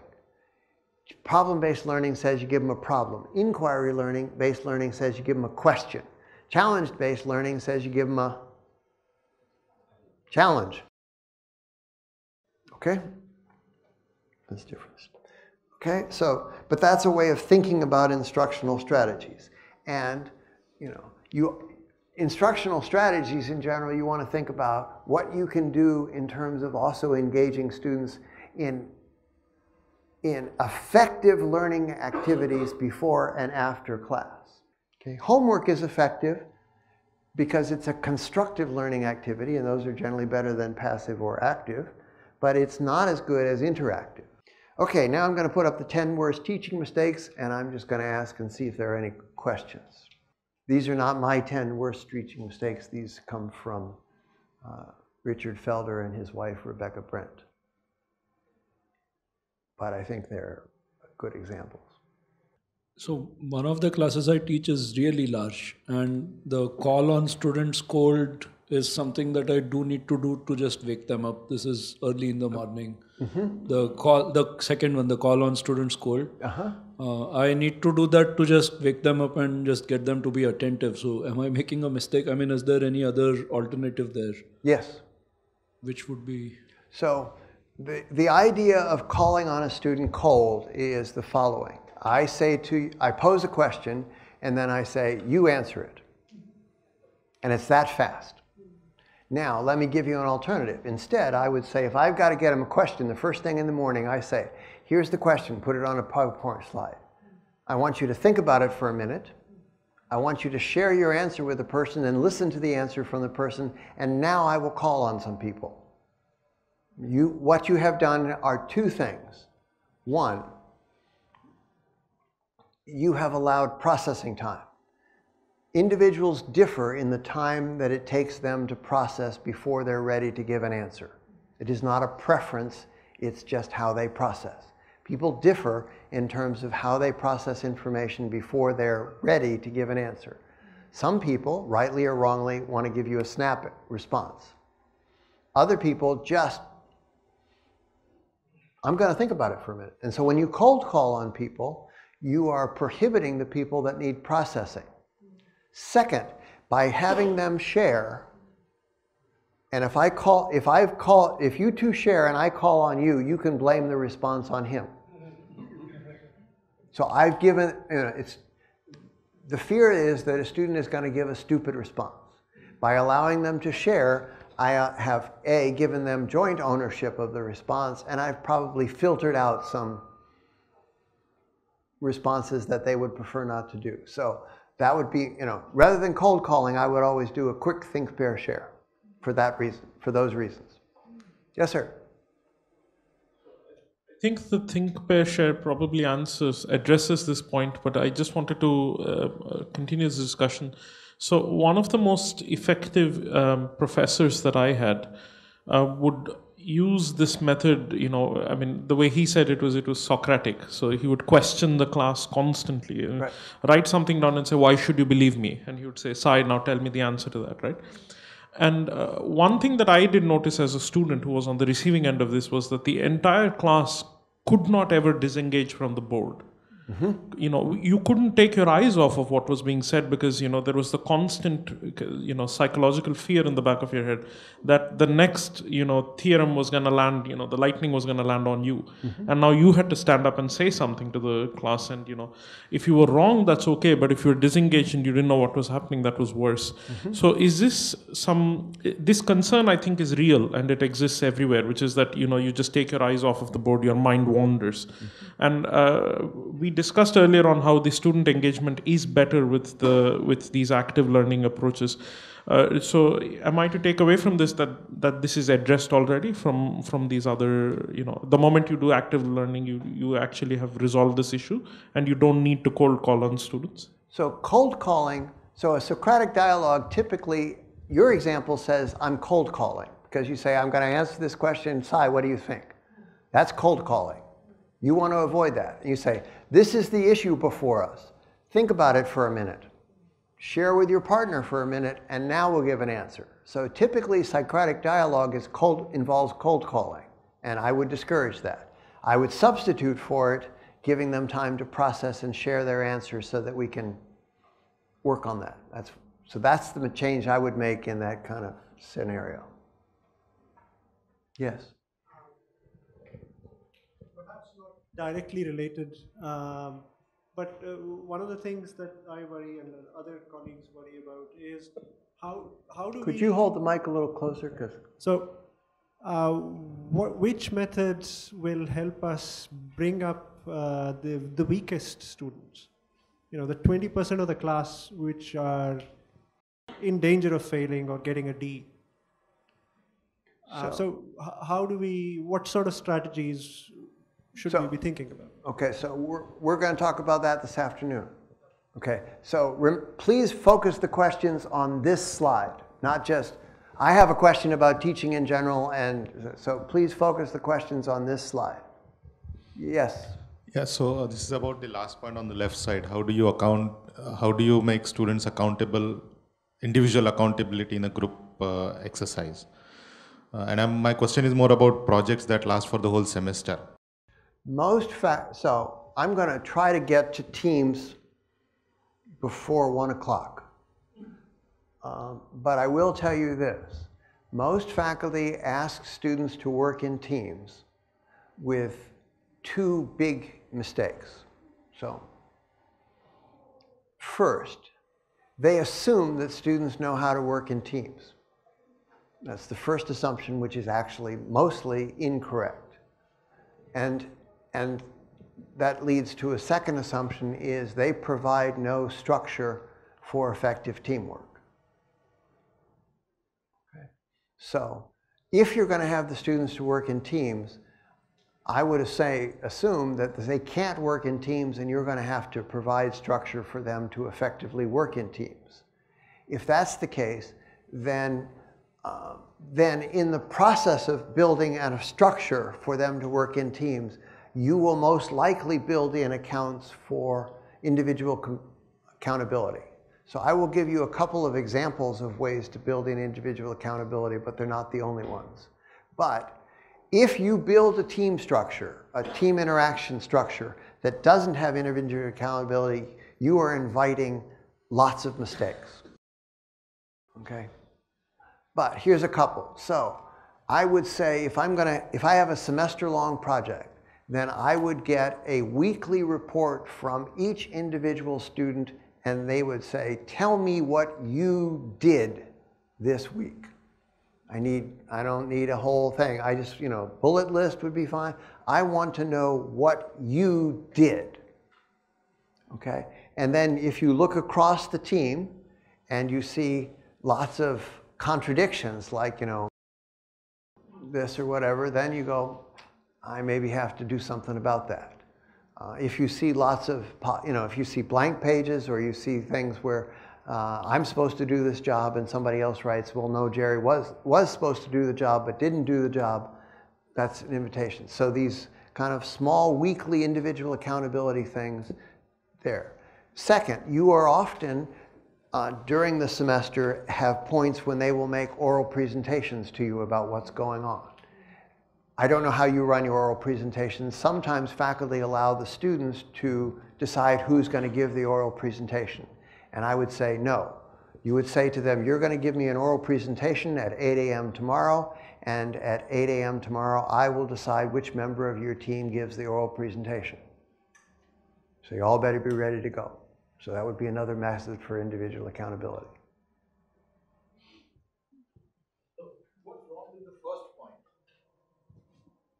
I don't understand what is the problem. You ask a question and then you ask volunteers.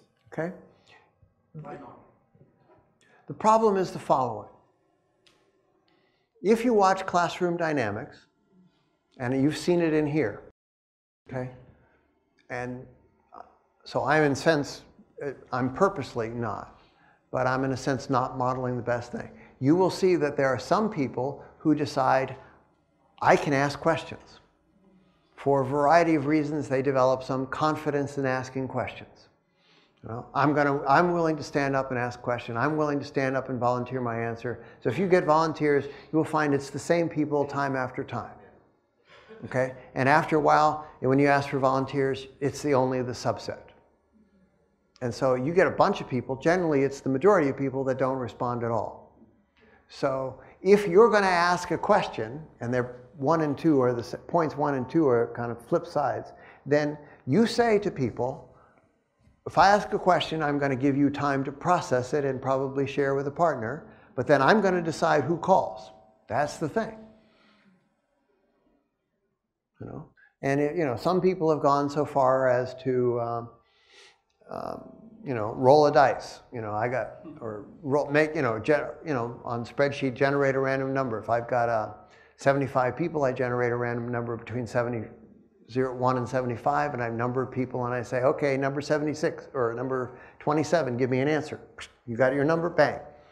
Okay, that random number generator helps remove some impression of student bias because you may be just picking on people.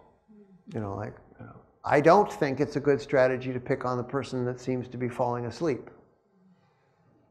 I have no, I don't know what the story was with that particular student. Maybe they had a very tough night, and they should be congratulating for even trying to make it to class. So I think you ought to have some strategy for that. But don't ask for volunteers because you only get a subset. Don't call for people because you're not respecting how they process information.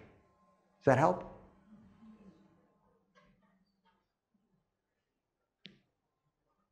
See, he's asked a question before, and so he's volunteering again. Right? So it's one of the louder ones. The list on the right, the second point, tests that are too long. Mm-hmm. So don't do that. Why is it a bad idea? So why is it a bad idea? So the purpose of the test is to test achievement of learning outcomes. If you make a test too long, then what you're testing in majority is their ability to manage time. Now, if that's your goal, fine. But if you're giving a test that's too long, then all you're testing is their ability to manage their time and figuring out what to work on. You have not tested, because that means that they didn't get to everything effectively, and therefore you don't have a picture of how they actually are doing. All you had a chance is, maybe it was partly random. Maybe they happened to pick a problem that they could work on and they got that done, so they get a high score. Somebody else picks a problem that they didn't get, and so they get a low score. It has nothing to do with anything other than how they picked the problem and the time that it took. So tests are supposed to test achievement of learning outcomes, not just test management. You have a in-semester test of 1 hour duration and an end-semester test of 3 hour duration. Mm-hmm. Okay. And so what would you say about too long in the sense, just 3 hours of working out something? So when I did my undergraduate work, I had 4-hour final exams. That was the standard. So I don't think 3 hours. You did well. Huh? You did well. I'm a deviant. I already covered that on Thursday. So I don't think 4 hours or 3 hours is too long. I just need to make sure that you can work the test. If you're giving a 3-hour exam, you need to be able to work the test in under an hour and a half and preferably under an hour. And not the best student being able to do it. You need to be able to work the test in under an hour. Half the time. In half or less. I would even say a third. Okay. If you can't work the test in a third of the time, then it's too long. All right. One more important thing is saying. You want a mic? No problem. Without preparation, some teacher goes for class and started teaching. What will be effect? I don't understand.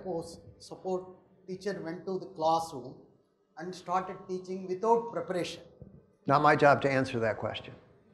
No, suppose. It's not my job to answer that question. Even professor teaching 10 years, they need preparation before going. It's not my job to answer that question. No, mistakes. The mistakes happen sometimes without preparation. Again, not my job to answer that question. Okay, that's the things there. Did you want to ask something about this slide? No, you can't talk without the little stick. It's a talking stick. So, no, the last point, disrespect students. So I understand the sense, but there's a subtle thing there. So now, if there are students misbehaving in the class, which sometimes happens with undergraduate classes, and one needs to tick them off, so you need to say, well, at least politely say that there's something wrong going on there. Mm-hmm. So that's all right, or no. So what do you do then if you find them misbehaving, in a corner? So so this is one of the things that, so I've actually done several workshops, and there are people that talk about this whole area. So one of the things that you should seriously consider doing in your syllabus is designing a set of ground rules. Okay? And you will say and by the way, so let me give you I'm asking you to do ground rules and not ground wishes. Let me give you a difference. Okay? If I say there are no cell phone, you shouldn't have a cell phone go off in class and answer it. That's a wish, it's not a rule. A rule is if you have a cell phone in class and it goes off and I can hear it and or you answer it, if it goes off and you answer it even without my hearing it, then I will do the following. There will be a consequence. That's a rule. So you would lay out those ground rules. Now, you can anticipate in some cases students' misbehavior. And you would say, if this kind of thing occurs, this is the consequence. And you lay that out ahead of time. And then when it occurs, you go, see ground rule number 7, we're enforcing it. Okay? I would try to do that ahead. Now, there may be situations that you go, something happens and you didn't anticipate it in the ground rules and so forth. Well, you have to improvise, okay? But I would attempt to lay out the expectations ahead of time so that you don't appear to be making arbitrary decisions. Because sometimes a student does something slightly disruptive and you go, I didn't like that. Now, you may be doing that for the best part of the class, but I can tell you from the appearance outside, it looks kind of arbitrary. Because how did we decide that that was a disruptive thing? Now, if you lay out the things ahead of time in terms of typical student things, you go, if this happens, this will be the result. And then you say, this happened, this is the result, lay it out. And students generally appreciate that because they don't want to be disruptive. They're focused on their learning. But again, you don't want to appear to be arbitrary. The legal words are arbitrary and capricious. So you don't, so I would try to lay those kinds of things out ahead of time. Now, there are certain things that could happen that appear to be very disruptive and you didn't account for them in the ground rules, and there you have to improvise, Yeah. Okay. But for example, I don't know what you're thinking. Now, for me personally, I was working with people and they would say, I don't want students to bring a cell phone to class. Okay? That's, as we said, a wish. If you want that, then say, if cell phone in class, this is the consequence. Personally, I don't mind bringing a cell phone in class. We were actually in one situation and a student says, I actually am part-time fireman. And if there's a fire, they actually need to call me. And so I have to have my cell phone. And if they call me, I better answer it. And I go, well, yeah, that seems pretty reasonable. So you don't want to make your ground rules so that you kind of exclude reasonable situations. So, but I think you should think ahead of time, what are my ground rules? And then lay those out to students. And then where those ground rules are violated, then take the action that was specified in the ground rule. That's part of what goes into the category that I call classroom management. Okay. And people on Thursday, if you're teaching a class of 500, the book quote from a colleague of mine, it says, when you're teaching a class of 500, you are not teaching a class of 500, you are the mayor of a small town. Okay? Now there's a corollary that goes along with that. If you're teaching a class of 500, there is actually a non-negligible probability that somebody's dog did eat their homework. Because it's big enough that the probability actually occurred. So when you're teaching a very large class, you have to be prepared for those kind of low probability events. Okay, we're going to now introduce another teaching technique. I'm going to give you some advice on how to do this. I want you to consider this technique. I would, first of all, it has some restrictions in terms of scaling, but I think it demonstrates something that most faculty members don't consider. And the jigsaw is, in some ways, a basis for peer-led team learning. The jigsaw is the following. Imagine that you have a set of material. Let's suppose, for the sake of thing, that it's going to be covered. It's going to be covered over a period of 4 days, and it's going to consist of 4 units. Okay. This is the following. I break it up into 4 different units. And then I organize groups of people, depending on the size of the class, there'll be groups of 4 people. And I'll start in the, group 1, you work on topic 1. Group 2, you work on topic 2. Group 3, you work on topic 3. Group 4, you work on topic 4. Group 5, you work on topic 1. Group 6, you work on topic 2, and go around the room. So groups are working on these topics. And they work, let's say, for 2 days, in class and outside of class. So they're doing interactive activities before, during, and after class. They're working on how to teach. And your instructions are, be prepared as an individual, every individual in the team should be prepared to teach this material to a small group of students. Teach their topic to a small group of students. And then, so they work on it, let's say, for 2 lectures. And then in the last 2 lectures, you break them up into new groups. New groups are, everybody has somebody that's an expert on topic 1, everybody has an expert on topic 2, everybody has an expert on topic 3, and everybody has an expert on topic 4. And now, in your new groups, teach each other. So the first day, for example, topics 1 and 2 get taught, and then the second day, topics 3 and 4 get taught. Now, in the 4 days that I've allocated to cover topics 1 through 4, topics 1 through 4 have been done. But I've gotten them much more engaged. All of the students are doing interactive learning activities.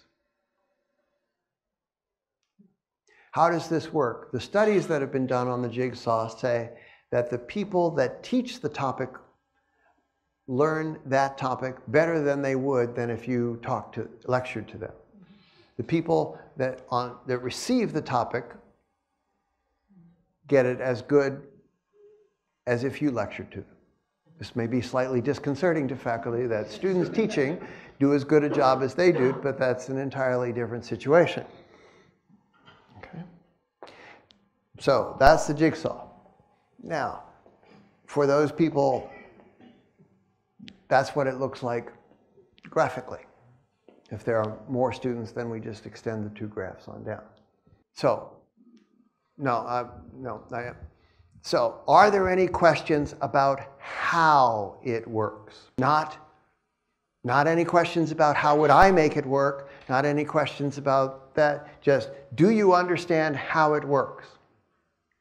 If you have questions about how it works, then we need to clarify that. If you have other questions, then we're going to wait on that. So do you have a question about how it works? Yes, this has a question.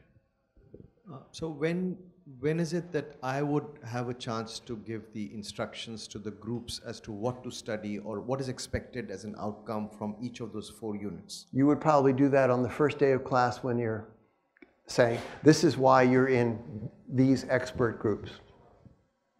Okay, here's the stuff you're responsible for, and come days 3 and 4, each member of your group has to be prepared to teach it. Now this is for that. Now I've built in individual accountability so that every member of the group is going to be faced with 3 people and they're going to have to teach it. Okay, yes? Sometimes you'll have topics in a course which are interrelated. Okay, that's not a question about how to do it. This is a question about how do I adapt it to my course. That's a different question. You have a question about how this works. Yeah. Okay. Not how do I make it work.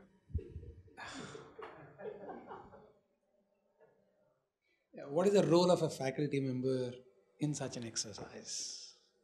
Would provide resources, you would provide... So the role of the faculty member is to say, first of all, what are the material we're going to be working on? So we've made a choice. 2, how am I going to divide that into units? 3, how do I explain to people how do I explain to my expert groups what the charge is? These groups got to lay it out. And when I say you're going to teach it, you're going to teach it. You're going to do whatever you want to, but you're going to get, like, let's say 25 minutes, expert group 1 members will get 25 minutes, expert group 2 members will get 25 minutes, and you can do whatever you want to, but your job is that everybody in your learning group has to get the material. So, and you've decided as the instructor that the jigsaw represents a very effective way for them to get the material. So at the end of this exercise, the faculty member would summarize? Nope.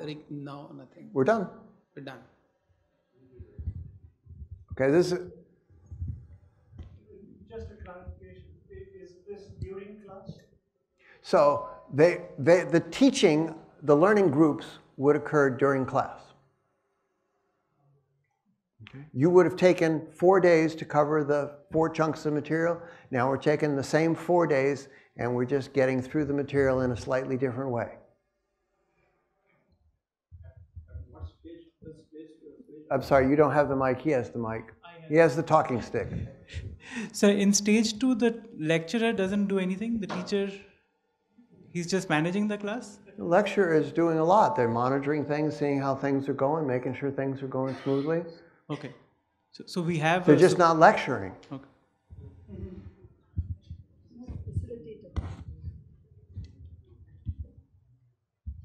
So does the stage 2 happen in hostels, or is it supposed to happen in the... No, it happens in class.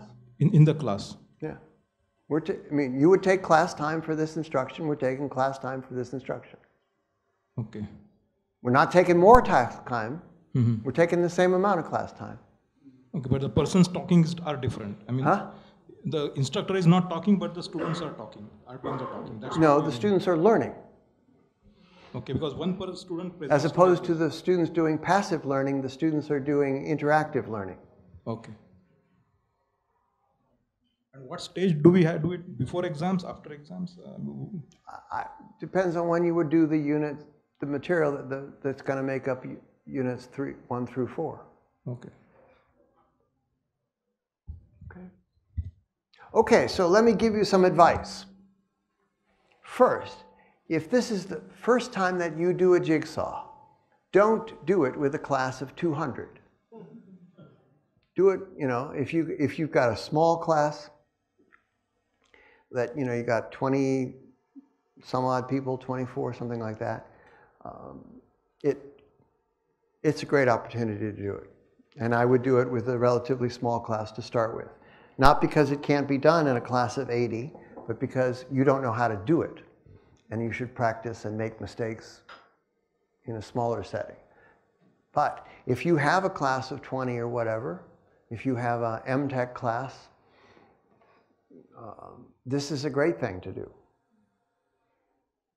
And as I said, the learning tends to work out better for everybody, at least as well as everybody. This can be slightly disconcerting for faculty members when they see their supposed role being usurped, but I don't think it's the role, because you are still setting the learning objectives, you are still setting what the things are. So if, for example, if you have learning outcomes for the 4 units, then you should give that to the expert group so they know what the learning outcomes to be achieved are.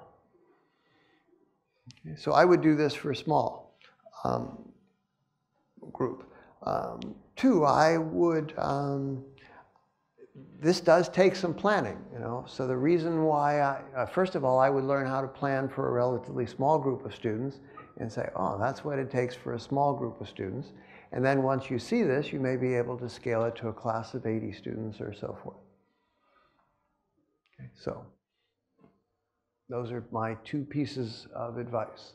People who have tried the jigsaw find that it works surprisingly well. They are usually, oh, wow.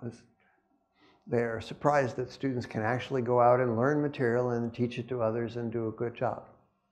Now, you can help as the expert groups are working on in class. You can go around and talk to them about how things are going and maybe offer some suggestions about how to do stuff. You can use the class time to work with the expert groups, but you should expect that the expert groups should be working outside of class as well. So you're going to make sure that they're doing all that they're necessary to get ready for their thing. Okay, now we'll take more general questions. Yes? Sorry, just another clarification. So stage 1, part of it happens in class And part of it happens outside of class. So you charge them inside of class and you give them time inside of class to work on it, but you make clear to them that they're probably going to have to do their work as well outside of class. There, you know, you could think of it as, you know, instead they're doing homework, only the homework is getting ready to teach instead of doing standard problems. Of course, but you also give them some time during class. Absolutely. This is what we do during class, yes. Hi. Yes, sir. So, waiting for the talking stick. Okay. So after the stage 1 is done, if I ask the say group 1 all the experts kind of together to address the whole class and teach the whole class. No, that's a mistake.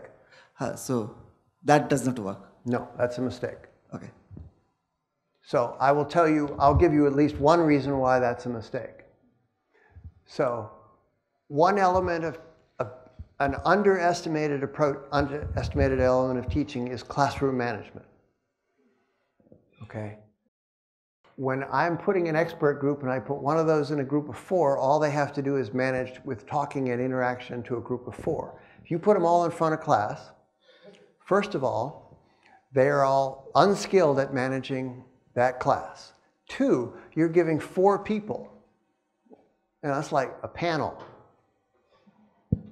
Well, who's responsible for what? I mean, that you're just inviting disaster. So I would always break them up into small groups and more effective. Second of all, and third, because like the panel, each one of the yellow people is responsible. If I say all 4 of you are going to stand up in front of class and teach, I guarantee you one or more of those people are going to say, well, I'm happy to pass the result over to her. So.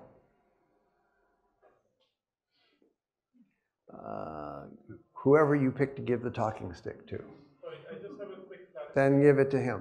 I'm just seeking a clarification. So if I'm thinking of my class, and of course there's a distribution of students. There are these early volunteers, as you know, as you've identified them as well. There are these kids who are doing very well and who volunteer for everything. So my instinct is to make sure that they are distributed across the expert groups. Would you agree? Is it better to put all the stronger kids in the same group, or is it better to kind of distribute them across? You certainly don't want to put all of that will come into the questions in teams. You certainly do not want to put all of what you think are really outstanding students in the same group. And you certainly do not want to let them pick their expert groups.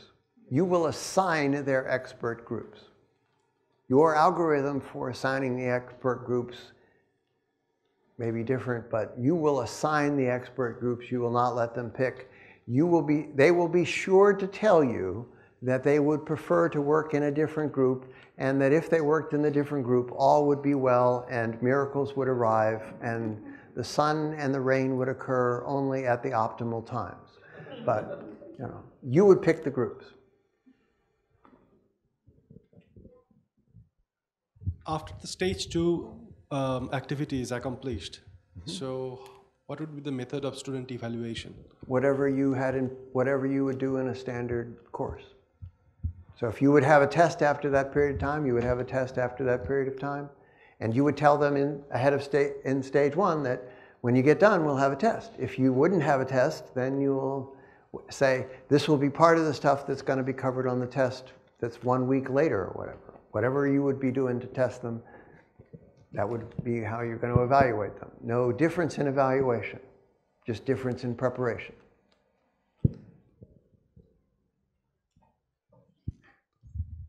So now this is a dual question about the topics. No, you only get one question. No, I mean a question that's dual to the other one. So see, what about the topics? Now here, are we assuming there's no there's no hierarchy in the topics? We are assuming that one topic is not a prerequisite for the other. That's what, yeah. That is right. However, most assumptions by faculty members that one topic is a prerequisite to the other turn out not to be the case.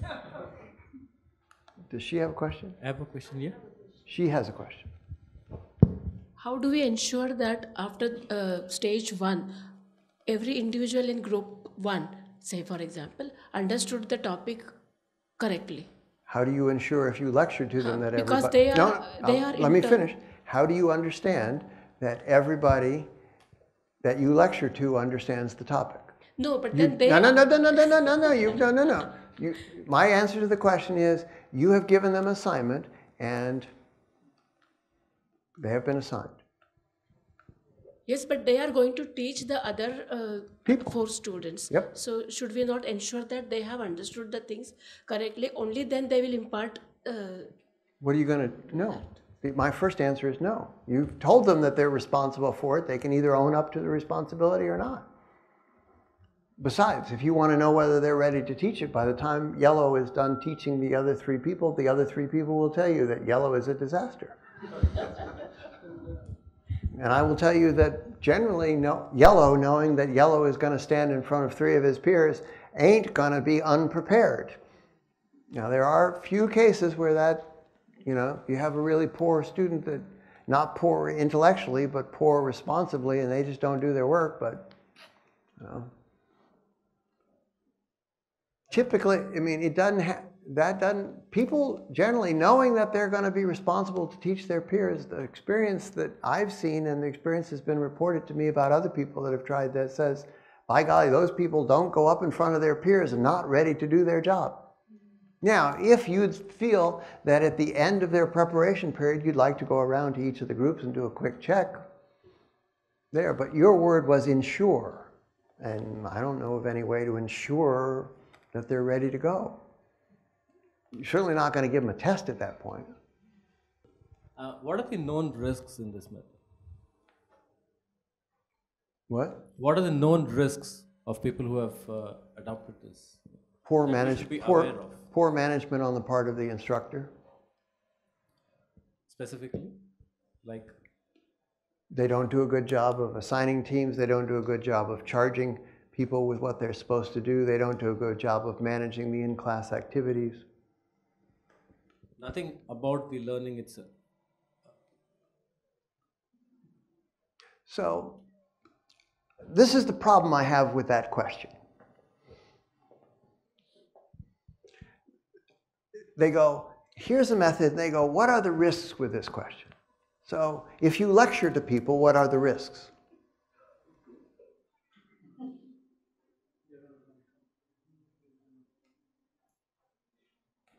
See, typically, that question is not asked. So I don't think that's a question worthy of a response.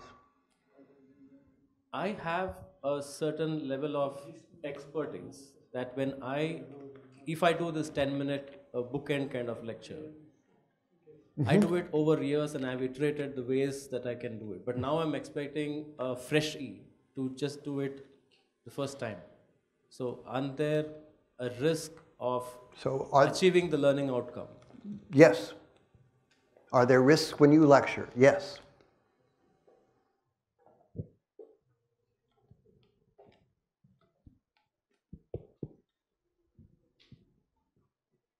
But let me give you, the report is that the analysis of it says that the people who do the teaching of their topic learn the topic better than if you had lectured to them. The people that receive that topic learn that topic as well as if you'd lectured to them. That is the general outcome. Well, my perception is slightly different compared to... yes. See, the perception is that, let's say you have an expert group 1 which has been assigned a particular topic, and now they get, in stage 2, you have them distributed over 4 groups over there. Now, let's say it turns out that the yellow in group 1 is a lousy student compared to the one in group 4. Then the other students in group 1 would be at a slight disadvantage if you have not lectured. Maybe he has lots of misconceptions. He will propagate those misconceptions among his peers in the other 3 groups. You don't know that. No, and then... What you're doing is you're saying, here's a hypothetical situation where something has gone wrong. So I'm not going to deal with hypothetical situations. No, it's not a hypothetical situation. It's a realistic situation. No, you're saying, you're giving me hypothetical situation. No, it's a realistic situation because all students are not equally in capability. all students are not of equal caliber. That's true, absolutely true. So if of the expert group so one, the yellow guy in the upper left is one of the weaker students. one of the guys is weaker student. Yeah, the guy on the upper left of the yellow group is one of the weaker students. And then he ends up in group 1, whereas the strongest of them ends up in group 4. Right. And so the best, I would wager that the people in group 1, learning group 1, are going to learn better than the person in learning group 4. Yeah, but then the group, at least one group is a disadvantage then. No, they're not. They're actually at an advantage. Yeah, so what I'm saying is... yeah, I know what you're saying. You're hypothesizing that learning group 1 is at a disadvantage, and I'm hypothesizing based on the experience that actually learning group 1 is at an advantage. That is fine. I accept your hypothesis, but then... Okay, good. We've answered that question. No, yes, it's not. Done. We're done. I'm not going to talk to you anymore about this. Please take the mic. I mean, that's just, weak student is going to mess things up. Lots of experience has shown that weak students do not mess things up. Yes, you are. Yes, you are. Okay, sorry, I violated, I targeted his question. Yes? Whether the expert group works on the learning material instructed by the instructor, or they have the freedom to choose the learning material. So they do not have the freedom to choose the material. I would give them resources and say, well, they do have the freedom. They could pick other resources. But I would say, at least you got to work with these resources. Just as, you would say, this is a chapter in the textbook. These are the things I want you to work on. This is the material you're responsible for. How you choose to get other people to learn that material, I'm going to leave up to you, because you're going to learn the material and then figure out how to get other people to learn the material. Can they be given the videos like flipped classrooms? Everybody could be given the videos. Thanks. So, but again, that wouldn't be them learning the material. The temptation would be to say, oh, well, they're just going to watch the videos. I don't have to do anything. I wouldn't do that. Yes, sir. This will be the last question. So, do we conclude by the discussion that self-learning is better than directed learning? No. Okay? Actually, we do. No. Let me tell you that. So, the object of education is after education, people are going to have to do learning on their own. I mean, I don't think that that's a debatable question. I think that's a pretty clear statement. So people are going to, no, we're not going to get to your question. So we would prefer that people learn how to learn on their own while they're in university. So we would prefer that people learn how to learn on their own. So if your question is, do we prefer that people learn how to learn on their own, or do we prefer that they are always dependent on the instructor? I think the answer is we would prefer people that know how to learn on their own. So we're going to talk about 5 elements of active cooperative learning. And I'm, in some ways, apologize for cutting short on the jigsaw, but I have talked to groups about the jigsaw, and I find that people will go on and on about situations that occur, and it might mess up, and it might go wrong or whatever, and I go, well, if you haven't tried it, then you're in no position to make those kind of presuppositions. If you don't want to try it, that's okay. I'm not insisting, where's the person? I'm not saying you should do this. I'm just offering it as, here's an instructional strategy that has been shown to be very effective. It promotes the kind of things that we say that we're after, and you can do what you want with that information.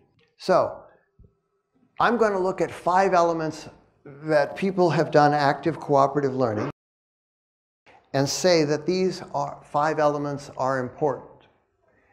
More than that, I will say the following. In lots of situations, I've been in basically a consultant situation, and some faculty member has come to me and said, I am working with teams, and things are going wrong with the teams.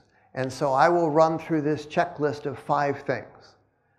And in almost every case, one or more of the 5 things is not being addressed. So if you're going to run with teams, particularly if you're going to run semester-long teams, then you should make sure these 5 elements are in place in the team structure that you build. Okay? Because if you don't, my experience has been that you are significantly increasing the likelihood of problems with your teams. That does not mean that if you have all 5 elements, you'll have no problems, but it does mean that if you don't have all 5 elements, you got a pretty good chance of having problems. What are these 5 elements? 1, the first element is positive interdependence. And you're going to look at that and go, what the heck does he mean by positive interdependence? Okay, that would be terminology, and we're going to work through terminology. This has already come up. You should have individual accountability. You should have mechanisms that encourage individual accountability throughout the times that teams are together. 3, you should have group processing. People go, what the heck is group processing? 4, you should have work on social skills. 5, you should have face-to-face promotive interaction. What are these things? So, the essence of positive interdependence is that there's some reason, despite what it says on there, that there's some reason that you need these people to work together in a team. Now, what could that be? So if I'm having a team design project, I would only have them work on a team design project if the team design project was too big for, and too complex and too challenging for a single person. Okay?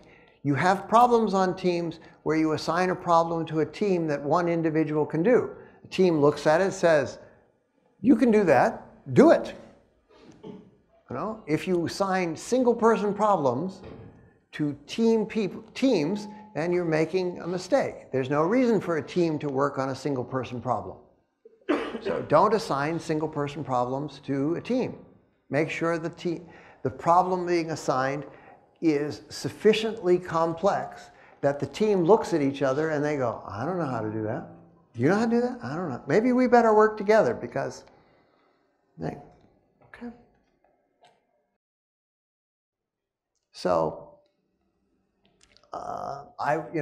there should be task interdependence. There should be a common task, and the task should require a team. You can assign roles to the teams and ask them to rotate roles. Another thing is you can say to people, so this has been done, and you can say, I'd like you to study as a team for exam 2, together. If every member on the team gets, out of 100, 80 points or better, then I'll give every member on the team 5 extra points. But everybody on the team has to do better than 80. There. So that's a reward interdependence. If everybody gets there, we're not only going to get there, we're going to give you extra bonus points for everybody on the team. Resource dependence. I could limit the resources and say, well, in general, first of all, the big limit on resources is time. You've automatically limited time because they only have so much time available. You can say, no, you need to accomplish this with 1 pencil and a ruler. Those are somewhat artificial. The biggest thing to me for positive interdependence is you should know why you're assigning the problem to a team. If it's not a team problem, don't ask a team to do it. And that builds positive interdependence because everybody looks and says, we actually need a team to do it. Individual accountability. So there are mechanisms for holding team members individually accountable. Just suppose I have teams working together. This will be an example of volunteers, which is not a good example based on the earlier examples of bad mistakes in teaching, but we're going to do this anyway. What would be examples of ways to get individual accountability for a team that's working on a task? Yes, sir. Talking stick. We're waiting for a talking stick. Talking stick behind you. Thanks. Whenever a 4-week, 6-week, or 8-week project is going on in the class in a given course, then I make every individual submit me 1 A4 sheet.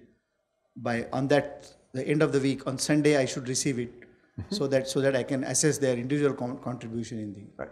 Give me a sheet that shows your individual contributions to the project on a regular basis. Yep, good. What's another one? Yes, sir. Got that one, and then. So something I did in the past was, other than the individual sheet that they give me, create a rubric for the other group members where they say something about what the contribution of their teammates were, and use both of these to make an evaluation. Yep, ask for peer assessment. Okay, when I ask for peer assessment, I tell me, rate your contribution and also rate the contribution of others, and they better add up to 100%, and they better not add up to more than 100%. Yep, so peer assessment, yes. So one could be also self-assessment, sort of, okay, you gave me an update this week, you also gave me one last week. How do you think you have done sort of since last week? Yep, make that part of the weekly report. I think he's got one over here. In a group, you call out one person, and that person's performance will decide everybody's grades. So that also puts the responsibility that they equally share and everybody is prepared, and the entire group gets whichever person you picked. Yep. That's a mechanism for individual accountability. Yep. Well, split the task into specific functions and ask the group members to share those functions among each other, and then and each student is accountable for those functions in that particular task. So that does get you individual accountability, yeah. Yes, but it doesn't get you some of the other elements because you've broken it up. Okay. Okay, but we'll talk about that. But it does get you individual accountability, you're right. Okay, that gives us some ideas of individual accountability. Generally, people, if they remember that they're supposed to get individual accountability, can build individual accountability into the team function. They just have to make sure it occurs. You cannot just say, I'm going to have a team work on an 8-week project, check back with me in 8 weeks and we'll see how it's going. Okay. No management structure ever works that way, and so you shouldn't work your teams that way. So individual accountability, you can give them, you know, if they're working on classroom material, there are individual exams, that's individual accountability. You can ask, as he pointed out, you can ask for just ask one member to explain what's going on, and that person's explanation counts for how the whole group is currently doing that week.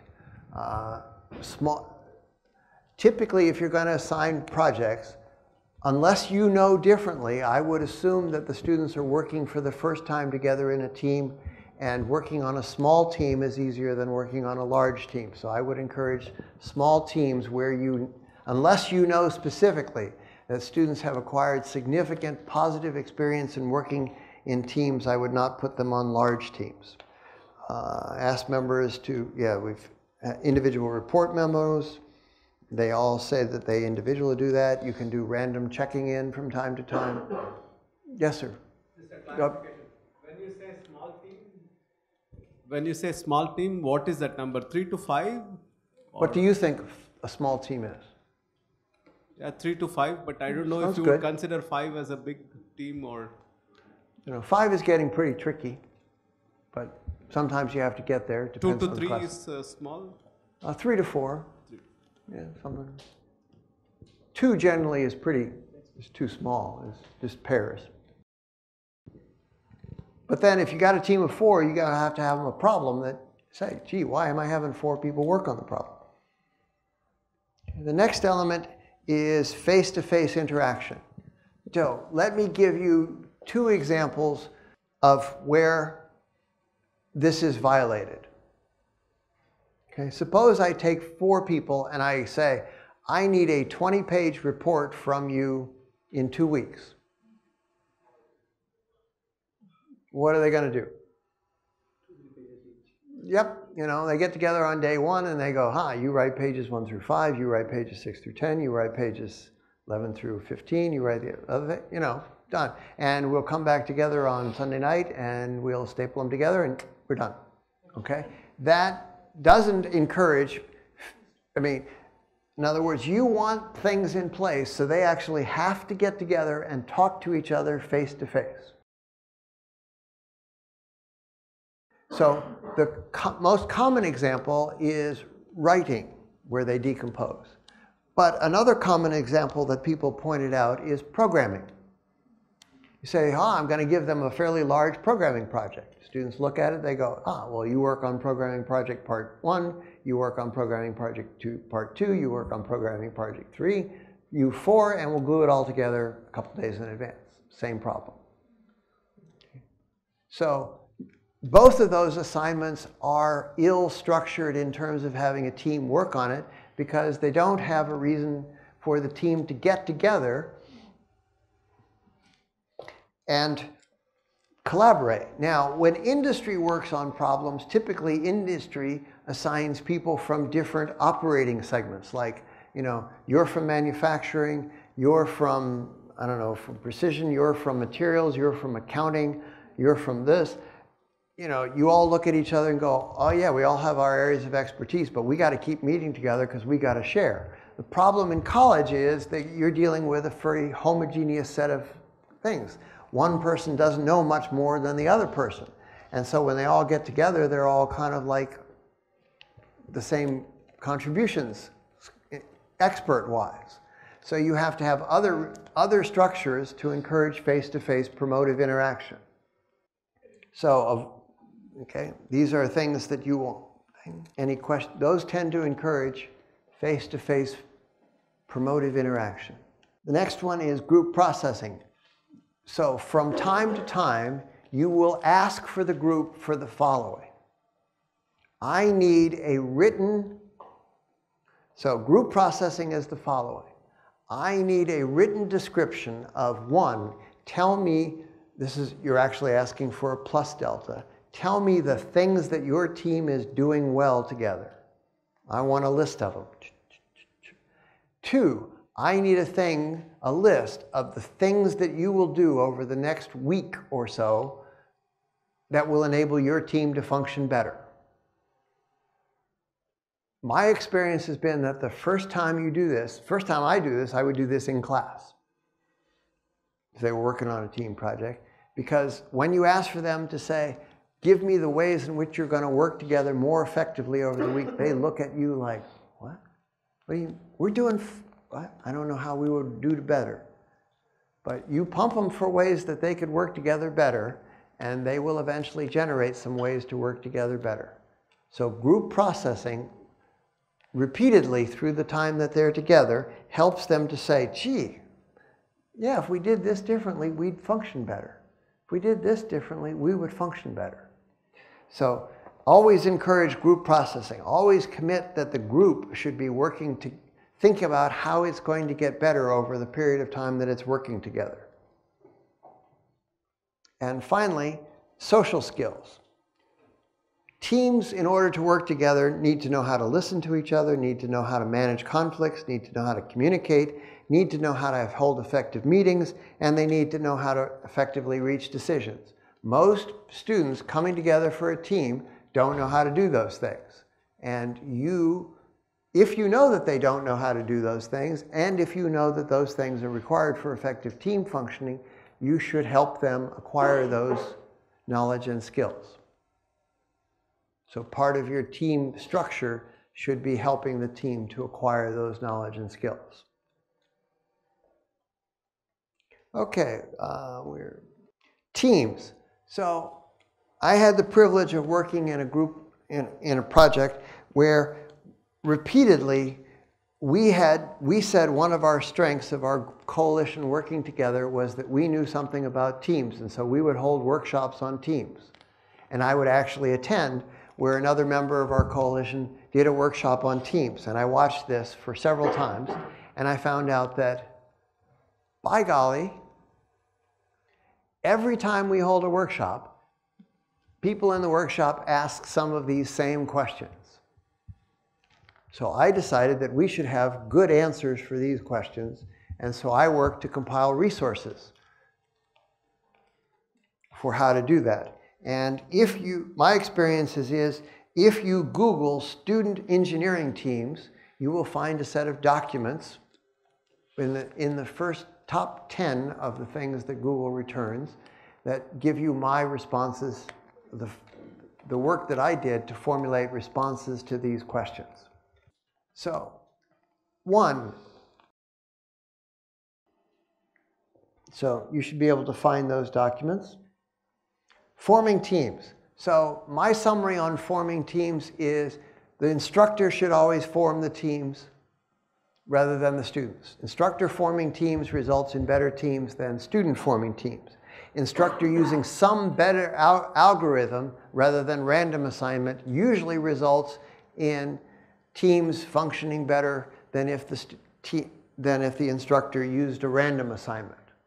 So for those people interested, there is now access to a resource called TeamMaker. So if you get all of the students to register for TeamMaker and you tell TeamMaker, these are my criteria for forming teams, it will go through the process and putting those people together to form teams according to the criteria that you've given.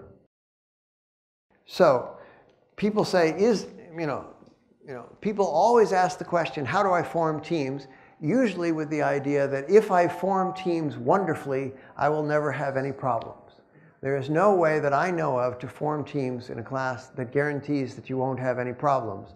The solution to not having problems is not just the way you form teams, but you should pay attention to how you form teams. Here are some of the things that I think you should take into account. Schedules are definitely one of the things that you should consider. If teams can't meet together, then they always have problems. The second thing is, most people never ask this question. Most people ask this question. Most people ask the third question. They rarely ask the second question. But the second answers to the second question sets you up a whole lot better to answer the third question. So when you start teams, you should consider these issues. Any questions about those issues? The last one, the potential problem members. I mean, if you created a team and the team members would have preferred being with somebody else, and they come back to you with questions, earlier you said that, just disregard any such preference requests. But how do you sort of address this? I mean, so this last point does not deal with the issue of I wanted to be on somebody else's team. This deals with, look, you probably have some experience working with other people. Given that experience, all four of you, let's say, what things do we think are likely to go wrong with us working together? Make a list. These are the things that are likely to go wrong. Good. Now that you have a list of things that are likely to go wrong, tell me what you're going to do right now and how you're going to operate that will lower the probability of those things occurring. I mean, in other words, take a look at the list, project into the future, think of things that could go wrong, and then tell me what you're going to do to prevent those things from going wrong. And do that now. And then give that thing to me. Tell me, that's the code of cooperation. Tell me what your code of how you're going to work together to ensure that the problems you predicted would occur don't happen. That's the last line. That's not a complaint about I should have been on her team. Yes, I got an algorithm, you're on this team. Is it perfect? No. Yes. In line with my previous question about breaking up the task into several functions. Now, if I had a team with each person assigned, I break it into 4 different functions and then ask the students to choose, the group members to choose the function they each would be performing. Now, then here I would be able to allow each individual student to set a group of goals for himself, because I have said that I have given the problem, I have made the team, so the group has a goal set by me, but then the individual sets a goal for himself, and then the code for cooperation gets evolved among themselves. So would that not be a good thing to? So what I think you've done is not build a team. I think you've just done individual functioning units, individuals as functioning units that eventually might combine their work together. So I don't think you've actually built a team. But isn't a functional unit a team? I mean, you asked for also a functioning unit. You asked for my opinion. That was my opinion. Okay. Point number 2 is not clear. Motivate groups into build teams. So haven't we built the team? So you need to, I think you need to explain to them why their assignment requires a team. Why, in your opinion, why have you chosen teams to accomplish this approach? It's your rationale for having a team.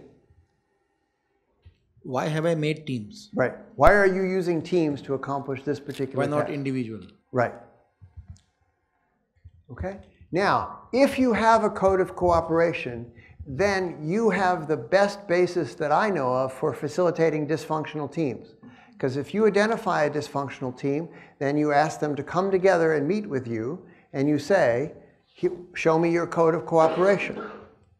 The next thing you say is, show me the elements of the code of cooperation that you agreed to that you're not living up to. Because in 99% of the cases, the reason that they're not functioning well is that they're not holding up to their code of cooperation in one or more elements. If you don't have a code of cooperation established at the beginning, then you've got a much weaker base to work from to facilitate a dysfunctional team.